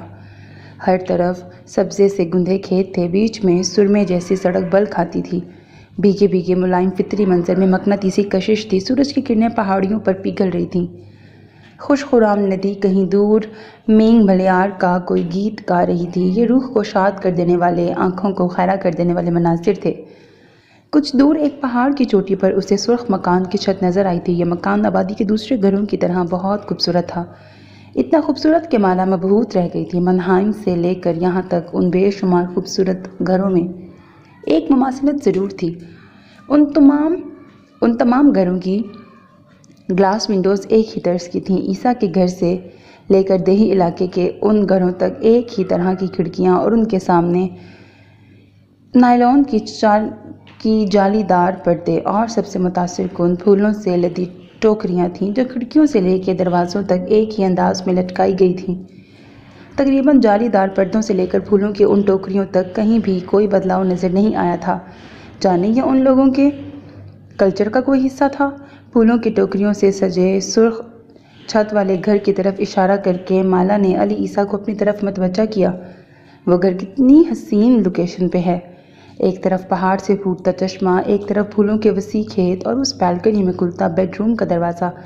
نہ جانے یہ کمرہ کس خوش نصیب کا ہے۔ مالا کے لہجے میں کتنی حسرت سمو گئی تھی۔ وہ اس گھر کو قریب سے دیکھنے کے لیے مچل اٹھی تھی، تب عیسیٰ نے بہت ٹھہرے رواں لہجے میں اسے بتایا تھا، یہ کمرہ موند کا ہے اور یہ گھر نانی اور تانتے کا ہے۔ میں تمہیں اپنی ماں کے آبائی علاقے میں لے کے آیا ہوں۔ عیسیٰ کے لہجے میں اپنی ماں اور نانی کے لیے ڈھیروں محبت تھی، جبکہ مالا اس انکشاف پر دم بخود رہ گئی تھی۔ کیا سچ؟ وہ متحیر رہ گئی تھی، پھر اس نے بہت مچلتی نگاہ سرخ چھت والے مکان پہ اچھالی تھی، گویا وہ اس مکان کو قریب سے دیکھ سکتی تھی۔ کچھ دیر فطری حسن کی دلکشی محسوس کرنے کے بعد علی عیسیٰ اسے ایک مسیحی عبادت گدے میں لے آیا تھا۔ صدر دروازے سے گزر کر وہ ایک وسیع ہال میں چلے آئے۔ عیسیٰ اسے گرجے کی قدامت اور اس کی تاریخ کے متعلق بتا رہا تھا اور اس کے فن تعمیر کی چیدہ باتیں مالا کو بتا رہا تھا۔ یقیناً مالا کو تاریخ جاننے میں کوئی دلچسپی نہیں تھی، وہ تو ارد گرد کے ماحول کا جائزہ لے رہی تھی۔ اس نے زندگی میں پہلی مرتبہ کوئی چرچ دیکھا تھا۔ ہال میں داخل ہونے کے بعد ایک بوجھل سی کثیف خوشبو نتنوں سے ٹکرائی تھی، بہت ہی قدامت لیے تاریخی پر رونق پس منظر تھا، قدرے پر جلال اور نیا راسا تھا۔ ہال تقریباً بھرا ہوا تھا، یہاں ہر طرح کے لوگ موجود تھے، تہذیب یافتہ، تعلیم یافتہ، مہذب، باوقار اور بنمانس ٹائپ کے بھی۔ وہ چھت کی کڑیاں گنتی پرہجوم منظر میں خود کو عجیب محسوس کر تھی۔ یقیناً یہی کیفیت علی عیسیٰ کی بھی تھی، چونکہ وہ لوگ ہال میں داخل ہو چکے تھے، اسے اٹھ کر جانا مناسب نہیں تھا۔ مالا بھی علی عیسیٰ کی پیروی میں ایک الگ تھلگ کونے میں ذرا سا ٹک گئی تھی۔ وہ پادری کے واعظ سننے کے بجائے علی عیسیٰ کے بتانے پر سامنے دیوار پہ عیسائی ولیوں کی بڑی بڑی تصویریں دیکھ رہی تھی۔ علی عیسیٰ نے اسے کچھ دوسری دیواروں کی طرف بھی متوجہ کیا تھا، جن پہ سفید کتبوں کا کوئی شمار نہیں تھا، جانے ان کی تعداد کتنی تھی۔ مالا اس گنتی میں نہیں پڑی تھی، وہ تو عقب میں موجود مقدس مریم اور یسوع مسیح کی شبیہیں دیکھ رہی تھی۔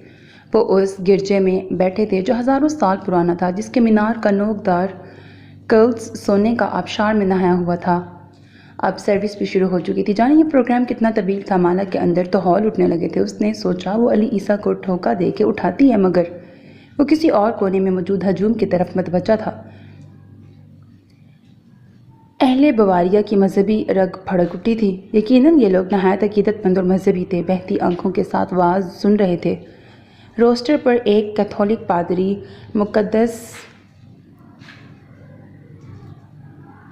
چوگوشیا ٹوپی پہنے ڈچ زبان میں کتاب مقدس سے کچھ پڑھ کے سنا رہے تھے۔ وہ کیا پڑھ رہے تھے مالا کو ذرا سمجھ نہیں آ رہی تھی، اور جسے سمجھ آ رہی تھی وہ ایک دوسرے کونے میں موجود ہجوم میں سے نہ جانے کس چہرے کو کھوج رہا تھا۔ اسے علی عیسیٰ کے چہرے پر بے انتہا ناگواری نظر آ رہی تھی، جانے وہ کسے دیکھ رہا تھا۔ مالا نے نگاہیں موڑ کر ایک مرتبہ پھر پورے ہال کی خواتین کو کھوجنا شروع کر دیا تھا۔ اسے تمام مرد اور عورتیں بہت رقیق القلب نظر آ رہی تھیں۔ لکڑی کے جنگلوں میں بنی ہوئی جھریوں میں گھٹنے نیچے کیے، سر جھکائے بہتی آنکھوں کے ساتھ واعظ سننے والے لوگوں میں مالا کو ایک کم عمر دوشیزہ نے بری طرح سے چونکا دیا تھا۔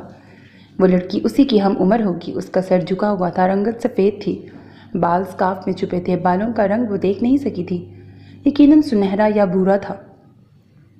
اس کے گال کچھ ابھرے ہوئے سرخ تھے اور پھولے پھولے سرخ گالوں پر موٹے موٹے آنسو پھسل رہے تھے۔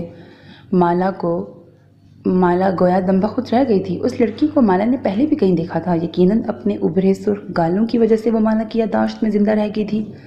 مالا نے اسے کہاں دیکھا تھا؟ بہت سوچنے کے باوجود وہ یاد نہیں کر پائی تھی۔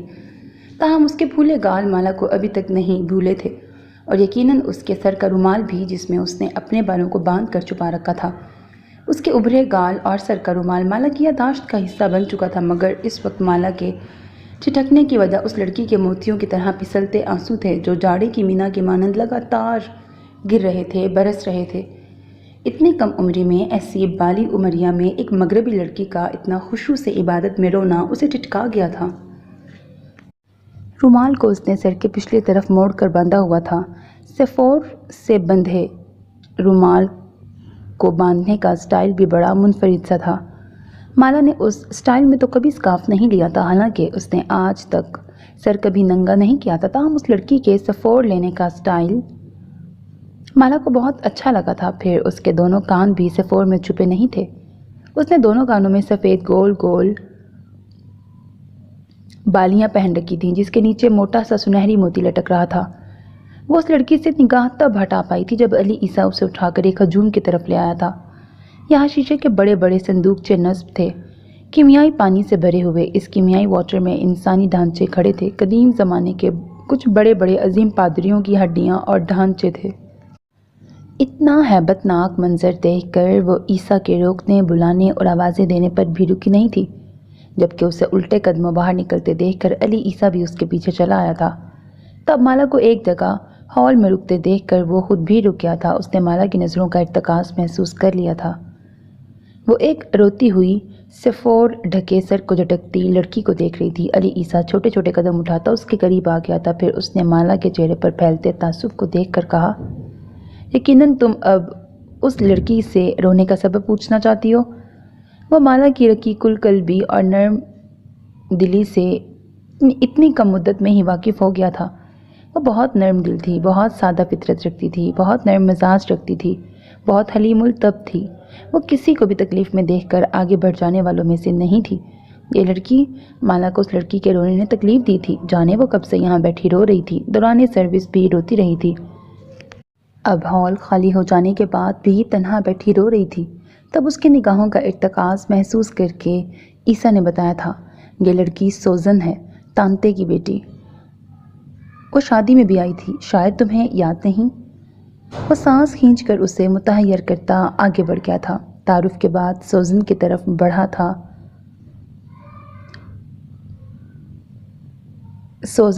بڑھا تھا، نہ ہی احوال دریافت کرنے کی اس نے ضرورت محسوس کی تھی۔ اسے عیسیٰ کا رویہ عجیب لگا تھا۔ بھلا ایسی بھی کیا بے مروتی، بندہ رشتہ داری کا تقاضا ہی نبھا لیتا ہے۔ اب جب کہ وہ اس کی کزن کو دیکھ چکی تھی سو یوں آگے بڑھ جانا کچھ مناسب نہیں تھا، مگر جب علی عیسیٰ نے سلام دعا کی ضرورت محسوس نہیں کی تھی تو پھر مالا کیسے رک جاتی؟ حالانکہ سوتی روک میں ملبوس لڑکی کے آنسوؤں نے مالا کو قدرے بے چین ضرور کیا تھا، مگر وہ رک کر اس لڑکی سے رونے کا سبب نہیں پوچھ سکتی تھی۔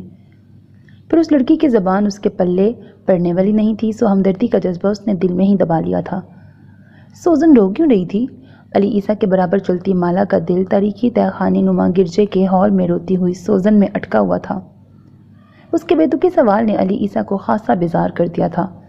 شادی کے بعد اتنی کم مدت میں پہلی مرتبہ مالا کے کسی سوال پر علی عیسیٰ بیزار ہوا تھا۔ مجھے اس کے من کی کیا خبر؟ اللہ جانے کیوں رو رہی تھی؟ شاید عبادت کے دوران آخرت کے خوف سے روئی ہوئی۔ اس کا انداز سراسر ٹالنے والا تھا اور وہ سوزن پر مزید بحث نہیں کرنا چاہتا تھا اور نہ ہی سوزن کے رونے پہ روشنی ڈالنا چاہتا تھا۔ اسے بیزار دیکھ کر مالا چپ کر گئی، یعنی وہ اس کا بدلتا موڈ دیکھ کر اچھی بیویوں کی طرح سمجھ گئی تھی کہ اسے اس ٹاپک پر مزید نہیں بولنا۔ کچھ دیر کی معنی خیز خاموشی کے بعد علی عیسیٰ نے خود ہی بتانا شروع کر دیا۔ سوزن کے ساتھ مون بھی آئی تھی، شاید تم نے اسے نہیں دیکھا۔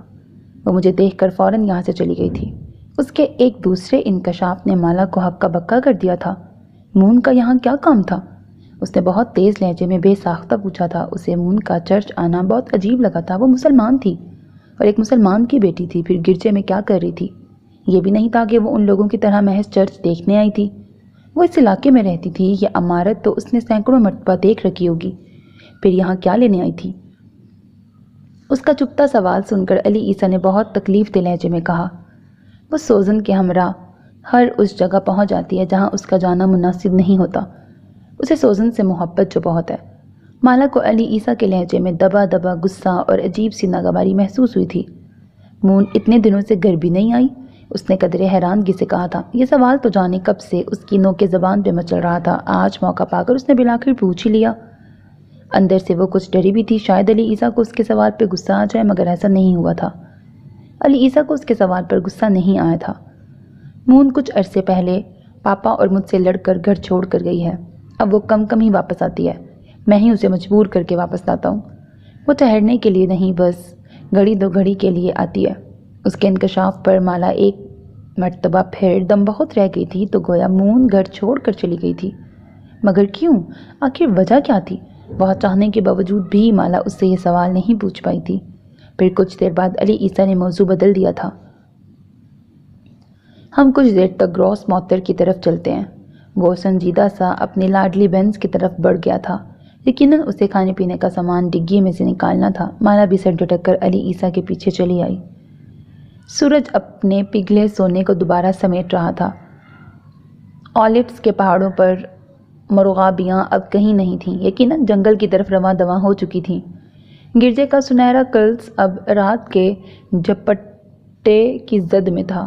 ماحول کچھ ہیبت ناک ہو رہا تھا۔ مالا کا ننھا سا دل سہم رہا تھا، حالانکہ ڈرنے یا خوف زدہ ہونے کی کیا بات تھی؟ علی عیسیٰ اس کے ہمراہ تھا، مگر وہ رات کو واپسی کے سفر کی وجہ سے کچھ پریشان تھی۔ پھر اس کی پریشانی محسوس کر کے علی عیسیٰ نے مالا کو بتایا تھا، ہم آج کی رات یہیں رکیں گے، واپسی کل سویرے ہوگی۔ عیسیٰ کے بتانے پر مالا کچھ ہونک پن سے اسے دیکھنے لگی۔ ہم کیا اس جنگل میں رات بسر کریں گے؟ جنگلی جانوروں کے خوف سے اس نے ایک بے تکا سوال کیا تھا۔ تب علی عیسیٰ کے چہرے پر مسکراہٹ آ گئی تھی۔ یقیناً مالا کے سوال کو اس نے بہت انجوائے کیا تھا۔ پھر وہ اسے ہوہن موس کے جنگلاتی میلے کے متعلق بتانے لگا تھا۔ پھر اس کے واپس جانے کی رٹ سن کر ملائمت سے بولا، تو کیا تم میلہ دیکھے بغیر چلی جاؤ گی؟ میں تمہیں یہاں لایا کس لیے ہوں؟ اس کے نرمی سے ڈپٹنے پر وہ ایک مرتبہ پھر ہونک ہو گئی۔ میلہ دیکھنا بھی باقی ہے؟ مگر یہ میلہ لگا کہاں ہے؟ مالا کے برجستہ ہونک پن کے مظاہرے کو دیکھ کر علی عیسیٰ کہا لگا کے ہنس پڑا۔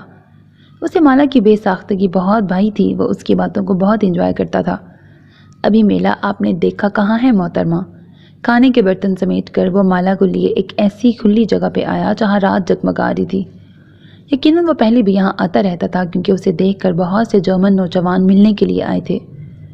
یہ درختوں کے جھنڈ میں کوئی وسیع جگہ تھی۔ ایک اونچا لکڑی کا سٹیج بنایا گیا تھا جس کے چار طرف میزیں اور کرسیاں لگی تھیں۔ پیچھے ایک مکان نما عمارت تھی جس کی بالکنی میں بینڈ گروپ انتہائی نفیس یونیفارم میں ملبوس چاق و چوبند بیٹھا تھا۔ تانبے کی بکل اور ٹرامبون کے ساتھ پتہ نہیں کیا لکھا ہوا ہے، ہر قسم کے ڈرم وغیرہ بھی نظر آ رہے تھے۔ مالا کو سب سے زیادہ پرکشش اس تمام منظر میں بینڈ والوں کے نیلے پیلے ربن اور سبز رنگ کے ہیٹ لگے تھے۔ ان لوگوں نے وائٹ شرٹس پہن رکھی تھی، نیچے نیلے رنگ کی شنیل کی برجز تھیں۔ اس رنگیلے بینڈ کا لباس اتنا کلرفل، یونیک اور جھالروں سے مزین تھا کہ نظر ان سے ہٹ ہی نہیں رہی تھی۔ تو یہ ہوہن موز کا جنگلاتی میلہ تھا، پاکستان کے تقریباً ہر میلے سے ہٹ کر۔ یہاں کلفی والوں کی پکار نہیں تھی، نہ کوئی سٹال تھا نہ ٹھیلا۔ بڑا سحر انگیز خوابناک ماحول تھا۔ کہیں کہیں موسیقی کی ہلکی گونج سناٹے کو چیر دیتی تھی، خصوصاً سٹیج کو مصنوعی روشنیوں نے اجالا بخش رکھا تھا۔ تلمساتی روشنیوں میں نیلی لہریں عکس چھوڑ رہی تھیں۔ لوگ جوک در جوک میلے میں شرکت کرتے آ رہے تھے اور انہی لوگوں میں مالا نے تقریباً 2 ہفتے بعد ایک مرتبہ پھر اس جھکی آنکھوں والی لڑکی کو دیکھا تھا۔ اس نے نیلی روک پر موتیوں سے بھری شرٹ پہن رکھی تھی، اس کی اونچی پونی سے بالوں کی سرخ آبشاروں ہوتی نظر آ رہی تھیں۔ اس کے سر پر آج بھی یاقوت کا ہیرے سے سجا کراؤن تھا۔ انتہائی روشنیوں میں اس کے کراؤن سے چمکدار لہریں نکل رہی تھیں، اس کے سرخ بال روشنی میں بے انتہا چمکیلے نظر آ رہے تھے۔ آج وہ سرخ بالوں والی لڑکی اکیلی نہیں تھی، اس کے ہمراہ تاریخ کے تہہ خانے میں دبے اس ہال کے فرش پہ بیٹھ کے زار زار روتی لڑکی بھی سہد سہد چلی آ رہی تھی۔ ویسا ہی سفور اس کے سر پر بھی بندھا ہوا تھا۔ وہ سوتی فراک میں ملبوس تھی اور اس کے فراک کی فریل زمین کو چھو رہی تھی۔ آج بھی اس کے کانوں میں وہی ایئر رنگ جھول رہے تھے۔ وہ دونوں مالا کے قریب سے گزر کر ایک دوسری ٹیبل پہ بیٹھ گئی تھیں۔ تب علی عیسیٰ کی نگاہ نے ان دونوں کو فوراً کھوج لیا تھا۔ یقیناً وہ دونوں بھی اس ورلڈ فیسٹ کو دیکھنے آئی تھیں۔ کچھ دیر بعد علی عیسیٰ ان دونوں کی طرف مڑ گیا تھا۔ یقیناً وہ اپنی بہن سے ملنے گیا تھا۔ اسے دیکھ کر ان دونوں لڑکیوں کے چہروں پر جگمگاہٹ آ گئی تھی۔ کچھ غور کرنے پر مالا کو لگا تھا جگمگاہٹ صرف سوزن کے چہرے پر تھی۔ مون پہلے کی طرح بے نیاز سی پلکیں جھپکائے بغیر زمین کو دیکھتی۔ علی عیسیٰ سے محو کلام تھی۔ یقیناً اس کی گفتگو کا سٹائل ہی یہی تھا۔ وہ مقابل کو دیکھے بغیر گفتگو کرتی تھی۔ اسے مون کا طرز کلام کچھ عجیب نہیں بے انتہا عجیب لگا تھا۔ یقیناً وہ لڑکی بہت ہی عجیب تھی۔ ایک مرتبہ پھر وہ مالا کو نظر انداز کر چکی تھی۔ وہ مالا کو نظر انداز کیوں کرتی تھی؟ اس کا مالا کے ساتھ تو کوئی جھگڑا نہیں تھا۔ سفید گلاب اور سوسن کے پھولوں سے گندھی مالا کی آنکھوں میں شبنمی قطرے امڈ آئے تھے۔ اسے اپنی اکلوتی نند کے کٹھور رویے نے ٹھیس پہنچائی تھی۔ اس کا ننھا سا دل بجھ گیا تھا۔ آخر وہ اس کے ساتھ اتنی اکھڑی اکھڑی کیوں تھی؟ جب بواریا کی مٹیاریں ایک جیسے لباس میں اپنے حسن کے جلوے بکھیرتی تمام مہمانوں کو شراب کی بلوریں جام پیش کر رہی تھیں، تب مالا چپکے چپکے اپنے دوپٹے کے کونے سے آنسو پوچھ رہی تھی۔ دیہات کے صحت مند ماحول میں پروان چڑھی یہ لڑکیاں بہت تر و تازہ اور دل فریب تھیں۔ وہ مالا کے پاس بھی وسکی کے گلاس لے کے آئیں۔ اس نے فوراً بدک کر انکار کر دیا تھا۔ کچھ دیر بعد ایک گوری دوشیزہ علی عیسیٰ کو بھی مشروب دینے پہنچ گئی تھی۔ علی عیسیٰ نے بھی شکریہ کے ساتھ انکار کر دیا تھا۔ کچھ ایسا ہی انکار مون اور سوزن کے چہروں پر بھی لکھا تھا۔ ان کے چہروں پر وسکی کی طلب یا چاہ نہیں تھی۔ کچھ فاصلے پر موجود مالا کے دل کو جانے کیوں اطمینان محسوس ہوا تھا۔ تھوڑی دیر بعد بوارین مردوں نے باقاعدہ ڈانس کر کے محفل کا آغاز کیا تھا۔ پھر لوگوں کے ہجوم پر سکتہ طاری ہو گیا۔ یہ لوگ ہر کام بڑے نظم و ضبط سے کرتے تھے، چاہے عبادت تھی یا رقص و سرور کی محفل۔ اب بھی ماحول پر سناٹا طاری ہو چکا تھا۔ وہ لوگ اپنے محبوب رقص شوا پلاتر کو انجوائے کر رہے تھے۔ بینڈز کے سر بھی گونج رہے تھے۔ یقیناً ان لوگوں کے لیے یہ محفل بہت معنی رکھتی تھی، مگر مالا کا جی اچاٹ ہو چکا تھا۔ کچھ دیر بعد علی عیسیٰ واپس آ گیا تھا۔ اس نے بتایا تھا مون اور سوزن واپس چلی گئی ہیں۔ اگرچہ وہ کوئی بہانہ کر کے گئی تھیں، تاہم مالا جانتی تھی وہ محض اس کی موجودگی اور علی عیسیٰ کو دیکھ کر محفل ادھوری چھوڑ کے چلی گئی تھیں۔ مگر یہ بات وہ علی عیسیٰ سے کہہ نہیں سکتی تھی۔ اس نے ان 2 مختصر ملاقاتوں میں ہی مون کے رویے کی وجہ کھوج لی تھی۔ یقیناً وہ علی عیسیٰ کی مالا کے ساتھ شادی پر ناخوش تھی۔ بواریا مردوں کے بعد دوشیزاؤں کا رقص جاری تھا۔ علی عیسیٰ خاصی دلچسپی لیے زمین تک جوتے فراک پہنے لڑکیوں کے رقص کو دیکھ رہا تھا، جو قابل اعتراض حد تک کھلے گلے پہنے ہوئے تھیں۔ مالا کو علی عیسیٰ کی یہ دلچسپی کچھ بھائی نہیں تھی، مگر وہ اس کی آنکھوں پر پٹی نہیں باندھ سکتی تھی۔ کچھ دیر بعد اسٹیج سے کسی نے اعلان کیا۔ مالا کے پلے کچھ نہیں پڑا، تاہم اس کا ترجمان قریب ہی بیٹھا تھا، سو فوراً اسے رقص کے کسی اگلے آئٹم کے متعلق بتانے لگا تھا۔ علی عیسیٰ یہاں آ کر بہت انجوائے کر رہا تھا، کم از کم مالا نے تو یہی محسوس کیا تھا۔ یہ علاقائی رقص ان لوگوں کے محبوب ترین ڈانس میں شمار ہوتا تھا۔ کچھ دیر بعد جب محفل کا رنگ کچھ اور بدلا تو مالا نے علی عیسیٰ کو اٹھنے کے لیے اصرار کرنا شروع کر دیا تھا۔ پھر جب وہ روشنیوں سے اٹھ کر ایک دم اندھیرے میں آئے تب مالا کچھ سہم گئی تھی۔ اگر کسی جنگلی درندے کے ہتھے چڑھ گئے ہم تو ہمارا کفن دفن بھی کوئی نہیں کرے گا۔ مالا کی خوفناک بات سن کر علی عیسیٰ نے مصنوعی خوف بھرے لہجے میں کہا، اللہ کی بندی ڈراؤ مت، ویسے میں ہوں نا تمہارے ساتھ، کسی درندے کی جرت نہیں ادھر نگاہ ڈالے۔ وہ اس کی طرف جھک کر شرارتی لہجے میں بولا تھا، تب اس کا رومانٹک موڈ ملاحظہ کر کے مالا نے قدرے مسکرا کے کہا، آپ مجھے بیہونے پر ناچتی فرو لائن تو نہیں سمجھ رہے؟ اس کی نوک جھونک اور ہلکی بلکی گفتگو علی عیسیٰ کا موڈ کچھ اور خوشگوار کر گئی تھی۔ وہ باتوں کے دوران ہی سرخ چھت والے اس خوبصورت مکان تک پہنچ گئے تھے جس کے دروازوں اور کھڑکیوں کے سامنے پھولوں سے لدی ٹوکریاں آویزاں تھیں۔ ایک طرف پہاڑ کے آبشار پھوٹ رہے تھے، پہاڑ کے کار سے آبشار پھوٹ رہے تھے، اور دوسری طرف سفید گلابوں کے وسیع باغ تھے۔ تم بلا بیہونے پہ ناچتی کوئی فرو لائن ہو سکتی ہو؟ تم تو علی عیسیٰ کی محبت ہو، اور علی عیسیٰ کی محبت بیہونے پہ ناچے یہ اسے تصور میں بھی گوارا نہیں ہو سکتا۔ ڈور بیل پر ہاتھ رکھنے سے پہلے علی عیسیٰ نے کسی قدر سنجیدگی سے کہا تھا، یوں کہ مالا اس خوبصورت اظہار پر اندر تک سرشار ہو گئی تھی۔ ایک دن علی عیسیٰ نے اسے بتایا تھا کہ وہ بہت عرصے پہلے سے مالا کے تصور اور اس کے ان دیکھے وجود سے محبت کرنے لگا تھا۔ پاپا نے اس کے ذہن میں مالا کا جو تصور قائم کیا تھا بہو ویسی تھی۔ علی عیسیٰ کو مالا جیسی لڑکیاں متاثر کرتی تھیں، اور اس نے مالا سے محبت اسے بغیر دیکھے کی تھی۔ وہ اظہار میں جھجکتا نہیں تھا، نہ فضول سی انا کا شکار ہوتا تھا، وہ اسے اپنے فطری اور دلی جذبات کے متعلق سچ بتا دیتا تھا۔ علی عیسیٰ کی محبت میں مالا نے بہت شدت پائی تھی۔ اسے لگتا تھا کہ وہ کچھ شدت پسند ہے، وہ ٹوٹ کر چاہنے والا بیٹا، بھائی اور شوہر تھا۔ مالا کو لگتا تھا اگر اس نے ذرا سی بھی علی عیسیٰ کو ٹھیس پہنچائی تو وہ ٹوٹ جائے گا۔ اپنی گراس معطر کے گھر آ کر وہ بہت خوش تھا۔ اس نے مالا کو بتایا تھا کہ وہ ہر چھٹیاں یہیں گزارتا تھا۔ اسے اپنی گروسی کے گھر سے والہانہ محبت تھی۔ اس گھر میں علی عیسیٰ کی ماں کا بچپن گزرا تھا۔ اسے اپنی ماں اور نانی دونوں سے بہت محبت تھی، اور پاپا سے تو عشق تھا۔ گروسی مالا سے بہت محبت اور والہانہ انداز میں ملی تھی، البتہ تانتے کا رویہ مون جیسا سرد تھا، جبکہ سوزن تو سامنے آئی ہی نہیں تھی۔ گروسی نے بتایا تھا، سوزن عبادت کر رہی ہے۔ یہ ایک مذہبی گھرانہ تھا۔ گروسی خود بہت مذہبی خاتون تھیں۔ گروسی کے بتانے پر اسے خبر ہوئی تھی سوزن کسی سینڈیکیٹ کی کارکن بھی تھی اور تبلیغ کے لیے شہر شہر گھومتی تھی۔ گروسی کے بتانے پر ہی اسے سوزن کچھ اچھی، مون حد سے زیادہ بری لگی تھی۔ وہ لوگ چونکہ کھانا کھا چکے تھے سو صرف چائے پی کر سونے چل دیے۔ دن بھر کی آوارہ گردی انہیں اچھا خاصا تھکا چکی تھی۔ گروسی ان کے تھکاوٹ کے پیش نظر انہیں آرام کرنے کا مشورہ دے رہی تھی، حالانکہ علی عیسیٰ کو ابھی اپنی نظروں سے دور کرنے کی انہیں خواہش نہیں تھی۔ وہ اس سے بہت ساری باتیں کرنا چاہتی تھی، مگر اس کے تھکن کا خیال غالباً حاوی تھا۔ علی عیسیٰ گروسی کو بہت پیار سے گوتے نخستہ بول کر پتہ نہیں کیا لکھا ہوا ہے اپنے کمرے میں چلا گیا تھا۔ وہ اس گھر کے چپے چپے سے واقف تھا، سو کسی کی رہنمائی اور دکھانے کے لیے کسی گائیڈ کی اسے ضرورت نہیں تھی۔ وہ اس کے ہمراہی میں بیڈ روم میں آ گئی تھی۔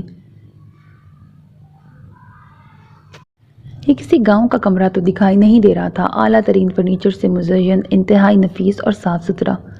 کھڑکی کے سامنے وہی جالی دار نیلون کا پردہ تھا جس کے کنڈے پر پھولوں کی ٹوکری ٹنگی تھی۔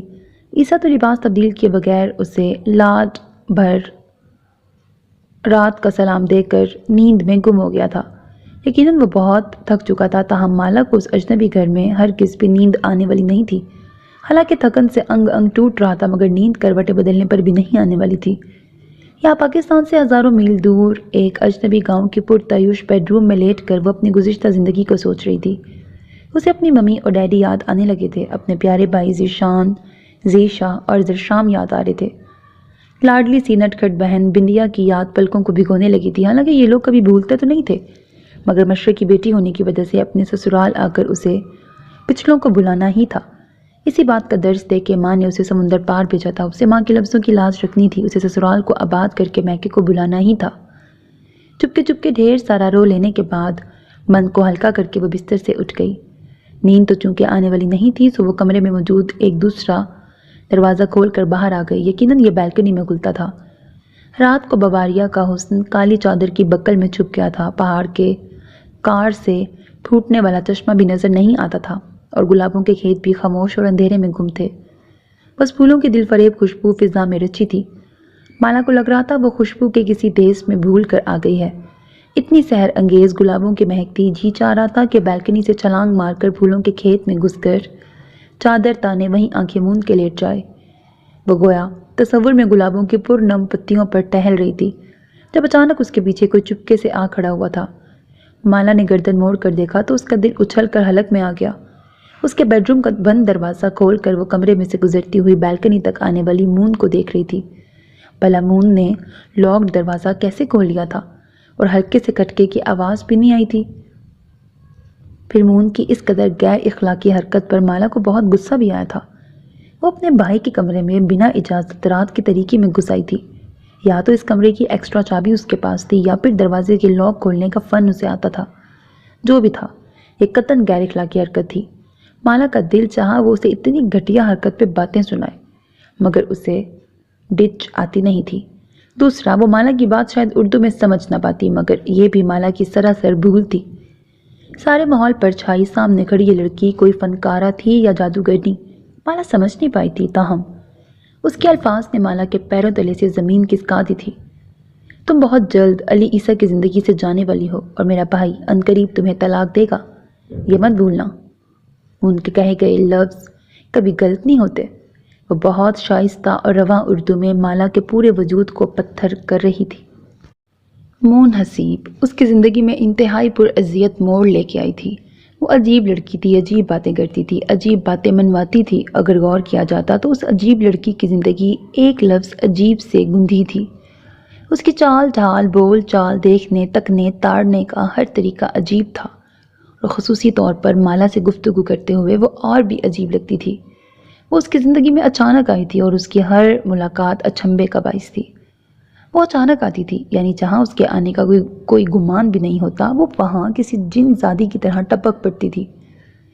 مون کی آمد اسے ہمیشہ خوف کے عذاب میں دھکیل دیتی تھی۔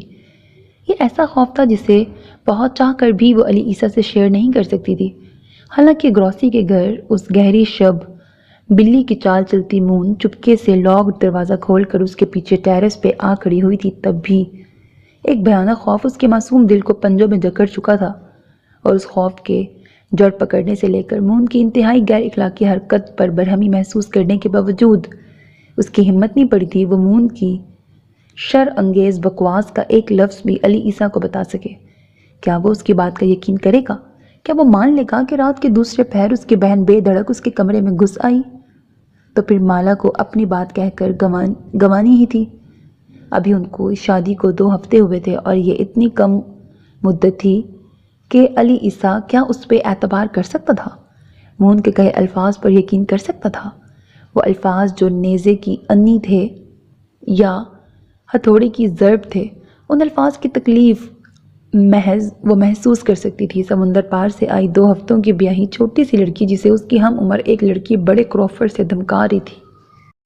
تم بہت جلد علی عیسیٰ کی زندگی سے جانے والی ہو، ان الفاظ کی باز کش نے پوری رات مالا کو ہراساں کر رکھا تھا۔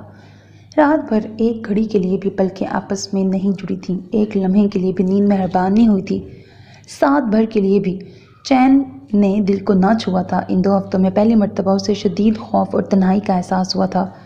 یہ خوف مون کے الفاظ کا مرہون منت تھا۔ بھلا وہ علی عیسیٰ کی زندگی سے نکل کر کہاں جائے گی؟ بھلا وہ علی عیسیٰ کے بنا کیسے رہ پائے گی؟ صرف 2 ہفتوں میں کوئی اتنا رگے جاں کے قریب ہو جاتا ہے، کوئی اتنا عزیز ہو جاتا ہے؟ کیا محبت اس کو کہتے ہیں؟ کسی سے کبھی نہ جدا ہونے کا احساس، کسی کو بن دیکھے چاہے چلے جانے کا احساس۔ اگر یہی محبت تھی تو پھر مالا ذوالفقار کو علی عیسیٰ سے شدید ترین محبت ہو گئی تھی۔ جانے کب سے، جانے کس وقت سے، جانے کس گھڑی، کس ساتھ وہ پھولوں سے گندھی مالا کے دل کی سلطنت پر ہمیشہ کے لیے قابض ہو گیا تھا۔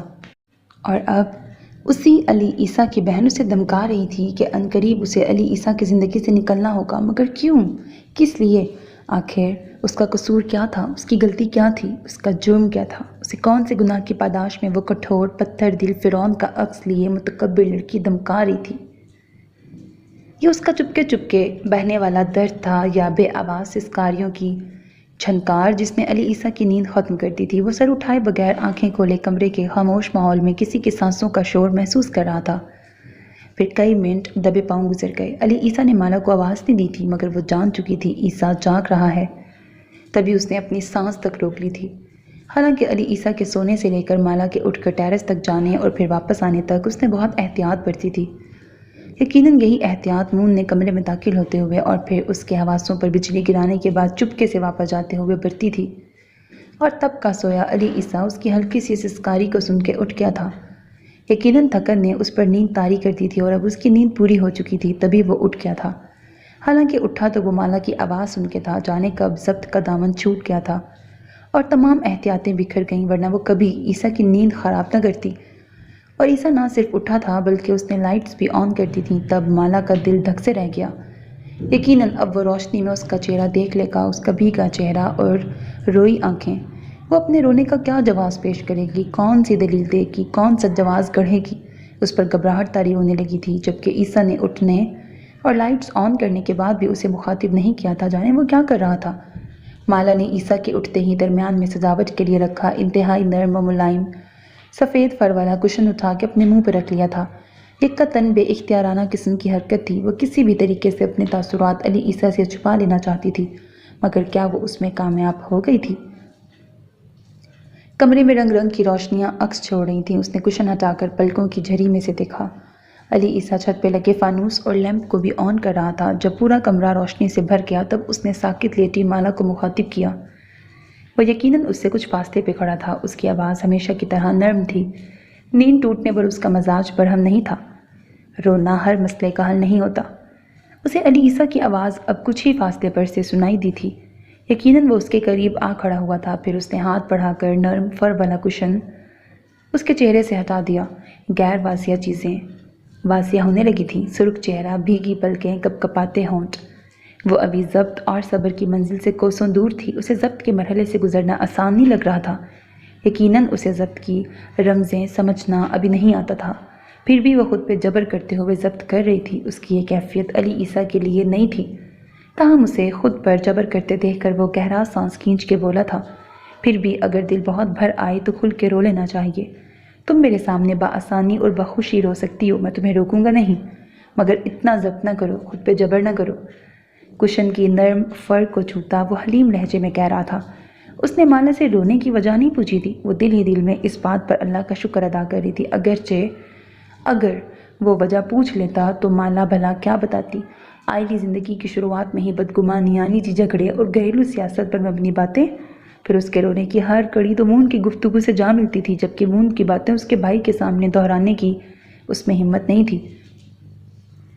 وہ بھلا مالا کے بارے میں کیا سوچتا؟ اس کی کوئی چالاکی، عیاری، مکاری یا کوئی چال؟ کم از کم ایک بات تو طے تھی، اس نے مون کے بارے میں کچھ بھی سن کے مالا پہ اعتبار ہرگز نہیں کرنا تھا۔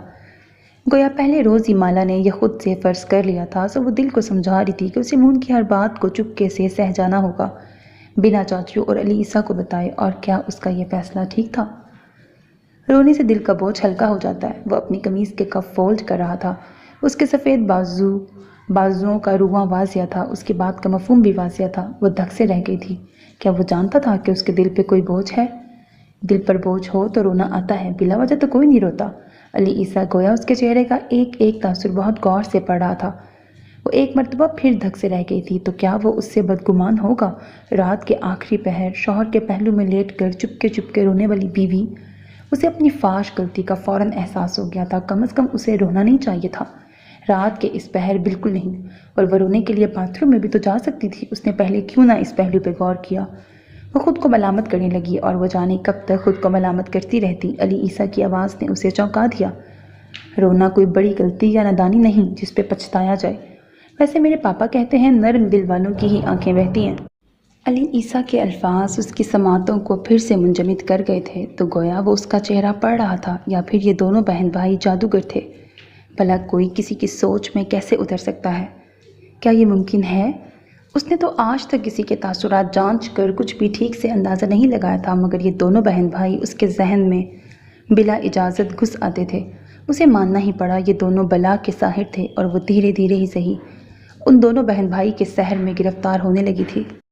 تم محبت کو جادو سمجھتی ہو؟ اس کے کان، اس کی آنکھیں اور حتیٰ کہ اس کا منہ بھی کھل گیا تھا۔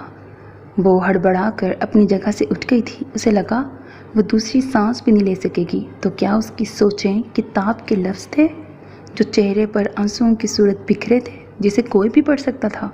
یا پھر یہ خاص ہنر محض علی عیسیٰ کے پاس تھا اور اس کی بہن کے بھی تو پاس تھا؟ وہ ساکت رہ گئی تھی اور تھوڑی پر اترے آنسو بھی پونچھ نہیں پائی تھی۔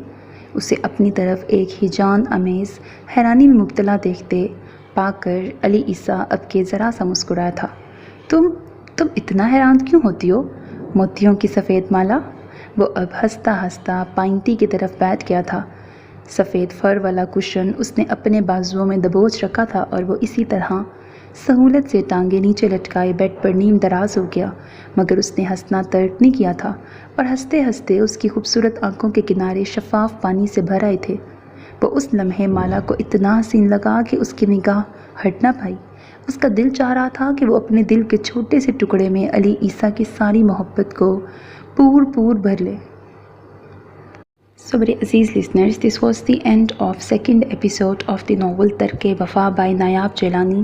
امید ہے ناول آپ کو پسند آ رہا ہوگا۔ اگر ناول پسند آتا ہے، میری کاوش پسند آتی ہے، تو کائنڈلی چینل کو سبسکرائب کرنا، ویڈیو کو لائک کرنا اور کمنٹ سیکشن میں اپنے رائے کا اظہار کرنا ہرگز نہ بھولیے گا، because that's how you can encourage me and that's the only kind of support and encouragement which I want from